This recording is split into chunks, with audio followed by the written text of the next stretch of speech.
जो बोले सो निर्भय भगवान वाल्मीकि महाराज की जय।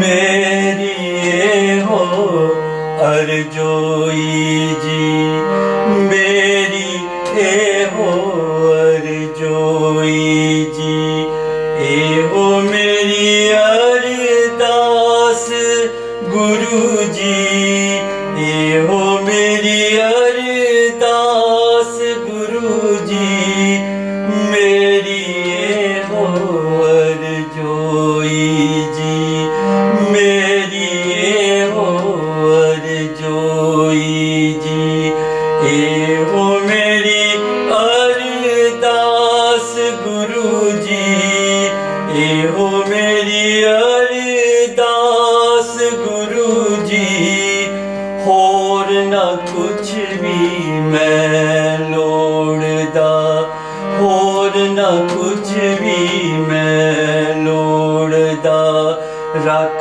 चरना दे पास गुरु जी, रख चरना दे पास गुरु जी, मेरी ये हो अर्जोई जी, मेरी ये हो अर्जोई जी, ये हो मेरी अरदास गुरु जी, मेरी ये हो अरदास गुरु जी, होर ना कुछ भी मैं लोड़दा, होर ना कुछ भी मैं लोड़दा, रख चरना दे पास गुरु जी, रख चरना दे पास गुरु जी,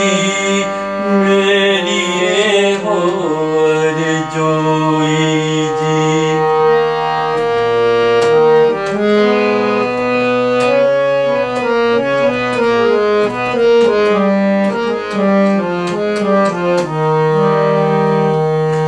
धरती ते जग सारा वसदा, धरती ते जग सारा वसदा, परख लिया पहचान लिया,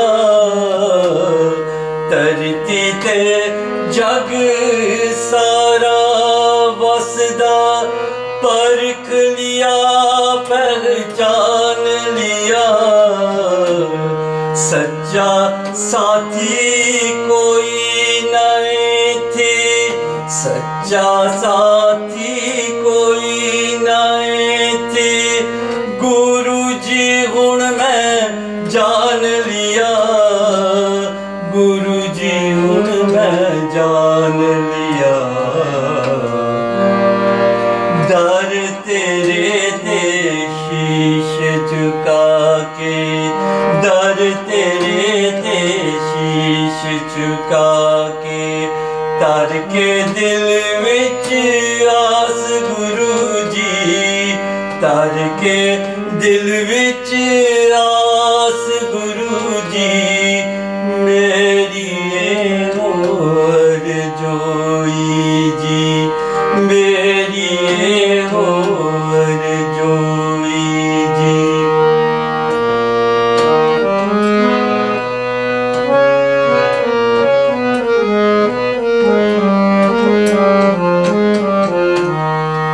जन्म जन्म मैं तकी खादे, जन्म जन्म मैं तकी खादे, हो के मैं मजबूर गुरु जी, जन्म जन्म मैं तकी खादे, हो के मैं मजबूर गुरु जी, ओ वक्त ना मुड़ के आवे, ओ वक्त ना मुड़ के आवे, जोड़ के ते तो दूर गुरु जी, जो रखे ते तो दूर गुरु जी। तोड़ के चक्र 84 वाड़ा, तोड़ के चक्र 84 वाड़ा। मिटा जन्मा वाली प्यास गुरु जी, मिटा जन्मा वाली प्यास गुरु जी। मेरी ये होर जोई जी, मेरी ये होर जोई जी। ये हो मेरी अरदास गुरु जी, मेरी ये हो अरदास गुरु जी। और न कुछ भी मैं लोड़दा, और न कुछ भी मैं लोड़दा। रख चरना दे पास गुरु जी, रख चरना दे पास गुरु जी। मेरी ये होर जोई जी, मेरी ये होर जोई जी।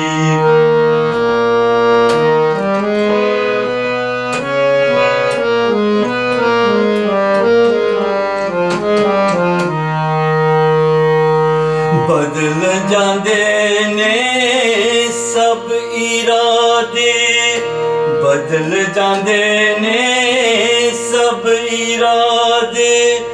बदल जाण तकदीर गुरु जी, बदल जांदे ने सब इरादे। बदल जांदे ने सब इरादे। बदल जाण तकदीर गुरु जी। तेरी चरनी शीश झुका के, तेरी चरनी शीश झुका के। कुल समेत पीरा गुरु जी, कुल समेत पीरा गुरु जी। तारी मूर्खा करके देख ले, तारी मूर्खा करके देख ले। गुरु दी गल दा क्यास गुरु जी, गुरु दी गल दा क्यास ओ चलिया।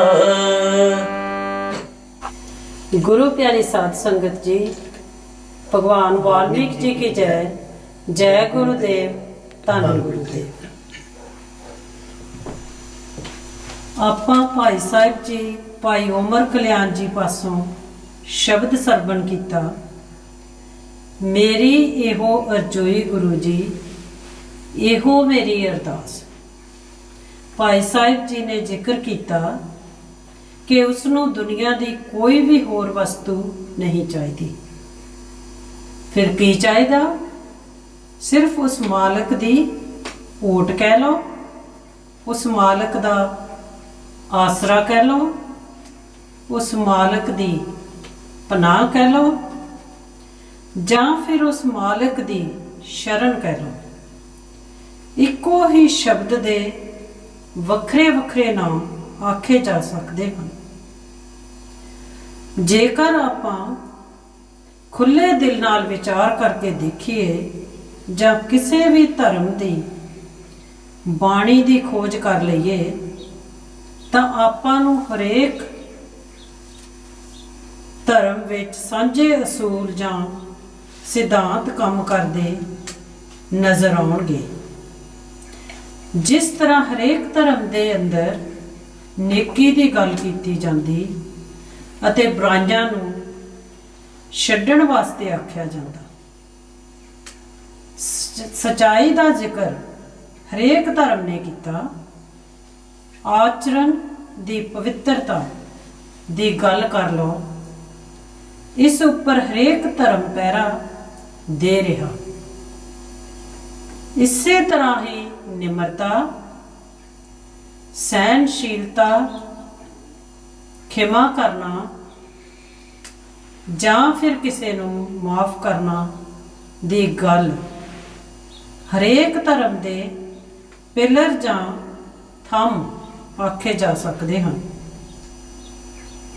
ਆਪਾਂ ਬਾਹਰਲੀ ਉਦਾਹਰਣ ਲੈ ਕੇ ਦੇਖ ਸਕਦੇ ਹਾਂ ਕਿ ਜੇਕਰ ਆਪਾਂ ਇੱਕ ਇਮਾਰਤ ਬਣਾਉਣੀ ਹੋਵੇ ਤਾਂ ਕਦੇ ਵੀ ਰੇਤ ਉੱਪਰ ਇੱਟਾਂ ਦੀ ਚਿਣਾਈ ਨਹੀਂ ਕੀਤੀ, ਸਗੋਂ ਕੰਕਰੀਟ ਅਤੇ ਸਰੀਏ ਨੂੰ ਨੀਹਾਂ ਵਿੱਚ ਪਾਇਆ ਜਾਂਦਾ ਤਾਂ ਜੋ ਉਸ ਮਕਾਨ ਨੂੰ ਮਜ਼ਬੂਤ ਬਣਾਇਆ ਜਾ ਸਕੇ।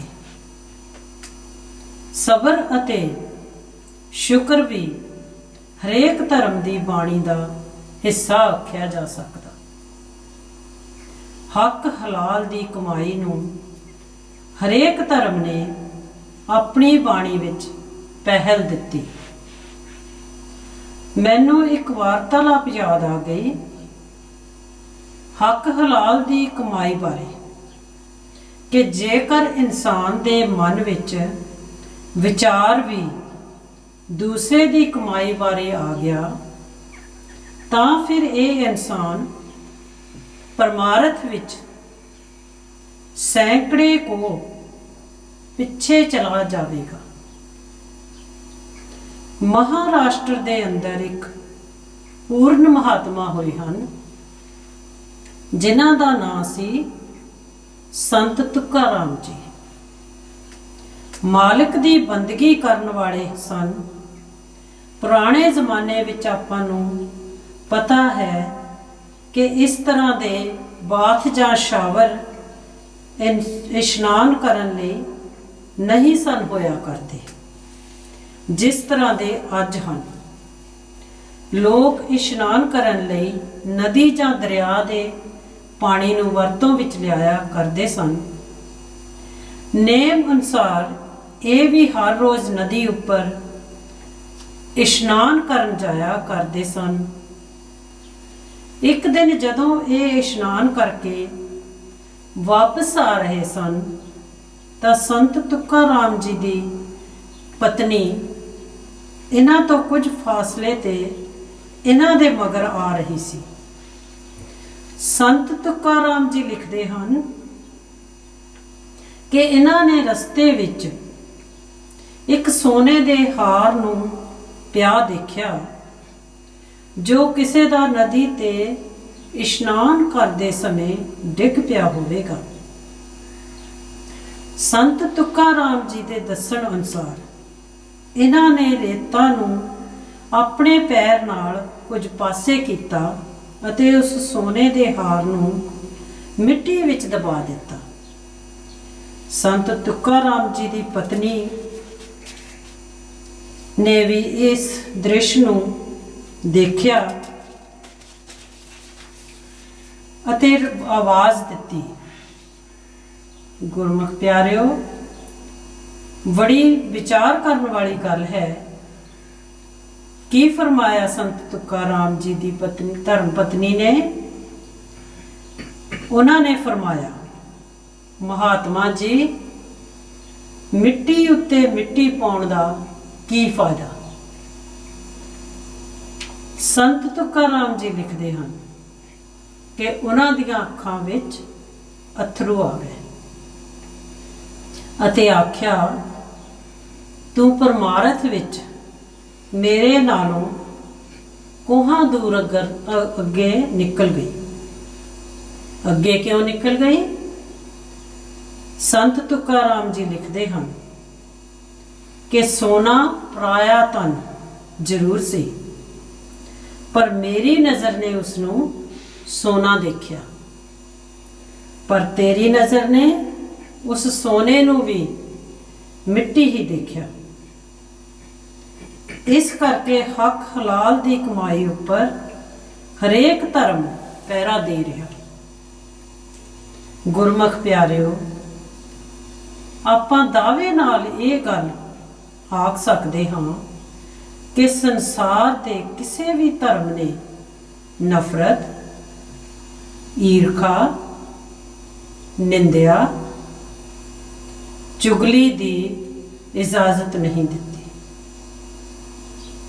ਮਾਲਕ ਦੇ ਪਿਆਰੇ ਆਪਾਂ ਨੂੰ ਉਸ ਮਾਲਕ ਦੇ ਗੁਣਾਂ ਨਾਲ ਸਾਂਝ ਪਾਉਣ ਬਾਰੇ ਉਪਦੇਸ਼ ਦਿੰਦੇ ਹਨ। ਇਹਨਾਂ ਗੁਣਾਂ ਦੁਆਰਾ ਮਨ ਦਾ ਬਰਤਨ ਸਾਫ਼ ਕਰਨ ਉੱਪਰ ਜ਼ੋਰ ਦਿੰਦੇ ਹਨ ਤਾਂ ਜੋ ਇਸ ਮਨ ਰੂਪੀ ਬਰਤਨ ਵਿੱਚ ਨਾਮ ਰੂਪੀ ਅੰਮ੍ਰਿਤ ਪਾਇਆ ਜਾ ਸਕੇ। ਜਿਸ ਤਰ੍ਹਾਂ ਗੁਰੂ ਸਾਹਿਬਾਨ ਨੇ ਆਪਣੀ ਬਾਣੀ ਅੰਦਰ ਇੱਕ ਜਗ੍ਹਾ ਤੇ ਫਰਮਾਇਆ ਹੈ, ਜੋ ਕਿ ਤੀਸਰੇ ਪਾਤਸ਼ਾਹ ਜੀ ਦਾ ਮੁੱਖ ਵਾਕ ਹੈ, ਮਨ ਮੈਲੇ ਸਭ ਕੁਛ ਮੈਲਾ, ਤਨ ਧੋਤੇ ਮਨ ਅੱਛਾ ਨਾ ਹੋਏ। ਜੇਕਰ ਮਨ ਮੈਲਾ ਹੈ ਤਾਂ ਮਨ ਨਾਲ ਕੀਤਾ ਗਿਆ ਹਰ ਕਰਮ ਵੀ ਮੈਲਾ ਹੈ। ਸੰਗਤ ਦੀ ਜਾਣਕਾਰੀ ਲਈ ਮੈਂ ਬੇਨਤੀ ਕਰਾਂ, ਅੱਜ ਦੇ ਇਸ ਵਾਰਤਾਲਾਪ ਵਿੱਚ ਆਪਾਂ ਭਾਈ ਸਾਹਿਬ ਭਾਈ ਬਲਜੀਤ ਜੀ ਨਾਲ ਵਿਚਾਰਾਂ ਦੀ ਸਾਂਝ ਪਾਵਾਂਗੇ। ਭਾਈ ਸਾਹਿਬ ਜੀ, ਭਗਵਾਨ ਵਾਲਮੀਕ ਜੀ ਕੀ ਜੈ। ਭਾਈ ਸਾਹਿਬ ਜੀ ਭਾਈ ਉਮਰ ਕਲਿਆਣ ਜੀ ਨੇ ਆਪਣੇ ਸ਼ਬਦ ਵਿੱਚ ਜ਼ਿਕਰ ਕੀਤਾ ਕਿ ਉਸ ਮਾਲਕ ਅੱਗੇ ਉਸ ਦੀ ਇਹ ਹੀ ਅਰਦਾਸ ਹੈ ਜਾਂ ਬੇਨਤੀ ਹੈ ਕਿ ਉਸ ਨੂੰ ਦੁਨੀਆ ਦੀ ਕਿਸੇ ਵੀ ਵਸਤੂ ਦੀ ਲੋੜ ਨਹੀਂ, ਸਿਰਫ ਮਾਲਕ ਦੀ ਓਟ ਜਾਂ ਆਸਰੇ ਬਾਰੇ ਹੀ ਉਹਨਾਂ ਨੇ ਆਖਿਆ। ਭਾਈ ਸਾਹਿਬ ਜੀ, ਇਹ ਅਰਦਾਸ ਕੀ ਹੈ ਅਤੇ ਪਰਮਾਰਥ ਵਿੱਚ ਇਸ ਦੀ ਕੀ ਵਿਸ਼ੇਸ਼ਤਾ ਹੈ? ਜਿਸ ਤਰ੍ਹਾਂ ਆਪਾਂ ਵੀ ਅਕਸਰ ਗੁਰੂ ਘਰਾਂ ਵਿੱਚ ਸੁਣਦੇ ਹਾਂ, ਮਨ ਨੀਵਾਂ ਅਤੇ ਮੱਤ ਉੱਚੀ ਦਾ ਵਰਨ। ਆਪ ਇਸ ਅਰਦਾਸ ਬਾਰੇ ਸੰਗਤ ਨੂੰ ਕੀ ਕਹਿਣਾ ਚਾਹੁੰਦੇ ਹੋ? ਗੁਰਮੁਖ ਪਿਆਰਿਓ, ਜਿਸ ਤਰ੍ਹਾਂ ਅੱਜ ਦੀ ਇਸ ਵਾਰਤਾਲਾਪ ਦੀ ਆਪਾਂ ਗੱਲ ਕਰ ਲਈਏ ਕਿ ਹਰੇਕ ਮਹਾਤਮਾ ਦੀ ਬਾਣੀ ਦੇ ਅੰਦਰ ਆਪਾਂ ਨੂੰ ਕੁਝ ਜਿਹੜੇ ਸਿਧਾਂਤ ਕਹਿ ਲਓ, ਅਸੂਲ ਕਹਿ ਲਓ, ਪ੍ਰਿੰਸੀਪਲ ਕਹਿ ਲਓ, ਉਹਨਾਂ ਦਾ ਜਿਹੜਾ ਵਰਣਨ ਆਣਾ ਉਹ ਮਿਲੇਗਾ। ਜਿਸ ਤਰ੍ਹਾਂ ਭੈਣ ਜੀ ਥੋੜਾ ਜਿਹਾ ਇਸ਼ਾਰਾ ਜਿਹੜਾ ਉਹ ਦੇ ਗਏ ਕਿ ਜਿਹੜੀਆਂ ਕਾਮਨ ਗੱਲਾਂ, ਸਾਂਝੇ ਸਿਧਾਂਤ, ਸਾਂਝੇ ਅਸੂਲ ਜਿਹੜੇ ਉਹਨਾਂ ਦੇ ਪ੍ਰਤੀ ਭੈਣ ਜੀ ਥੋੜਾ ਜਿਹਾ ਆਪਾਂ ਨੂੰ ਇਸ਼ਾਰਾ ਦੇ ਗਏ ਕਿ ਵੀ ਹਰੇਕ ਮਹਾਤਮਾ ਨੇ ਆਪਣੇ ਧਾਰਮਿਕ ਗ੍ਰੰਥ ਦੇ ਅੰਦਰ ਉਹਨਾਂ ਨੂੰ ਕਲਮਬੰਦ ਕੀਤਾ। ਕਿਉਂ ਕੀਤਾ? ਇਸ ਕਰਕੇ ਕੀਤਾ ਕਿ ਉਸ ਬਾਣੀ ਤੋਂ ਜਿਹੜਾ ਆਪਾਂ ਪੜ੍ਹ ਕੇ ਜਾਂ ਸੁਣ ਕੇ ਉਸ ਤੋਂ ਆਪਾਂ ਜਿਹੜਾ ਉਹ ਫਾਇਦਾ ਉਠਾ ਸਕੀਏ। ਜਿਸ ਤਰ੍ਹਾਂ ਆਪਾਂ ਵਿਚਾਰ ਕਰਕੇ ਦੇਖੀਏ ਤੇ ਆਪਾਂ ਆਪਣੇ ਆਪਣੇ ਧਾਰਮਿਕ ਅਸਥਾਨ ਦੇ ਅੰਦਰ ਕਹਿ ਲਈਏ, ਗੁਰੂ ਘਰਾਂ ਦੇ ਅੰਦਰ ਕਹਿ ਲਈਏ, ਜਾਂ ਕੋਈ ਇਹੋ ਜਿਹੀ ਹੋਰ ਜਗ੍ਹਾ ਜਿਸ ਦੇ ਬਾਰੇ ਆਪਾਂ ਵਿਚਾਰ ਕਰ ਲਈਏ। ਕਿਉਂ ਜਾਣੇ? ਇਸ ਕਰਕੇ ਜਾਣੇ, ਇਸ ਕਰਕੇ ਆਪਾਂ ਉੱਥੇ ਜਿਹੜਾ ਧਾਰਮਿਕ ਗ੍ਰੰਥ ਆ ਉਸ ਨੂੰ ਮੱਥਾ ਟੇਕਦੇ ਕਿ ਵੀ ਉਸ ਦੇ ਅੰਦਰ ਜਿਹੜੀ ਚੀਜ਼ ਲਿਖੀ ਆ ਨਾ ਤੇ ਫਿਰ ਉਹ ਸਾਨੂੰ ਪ੍ਰਵਾਨ ਆ।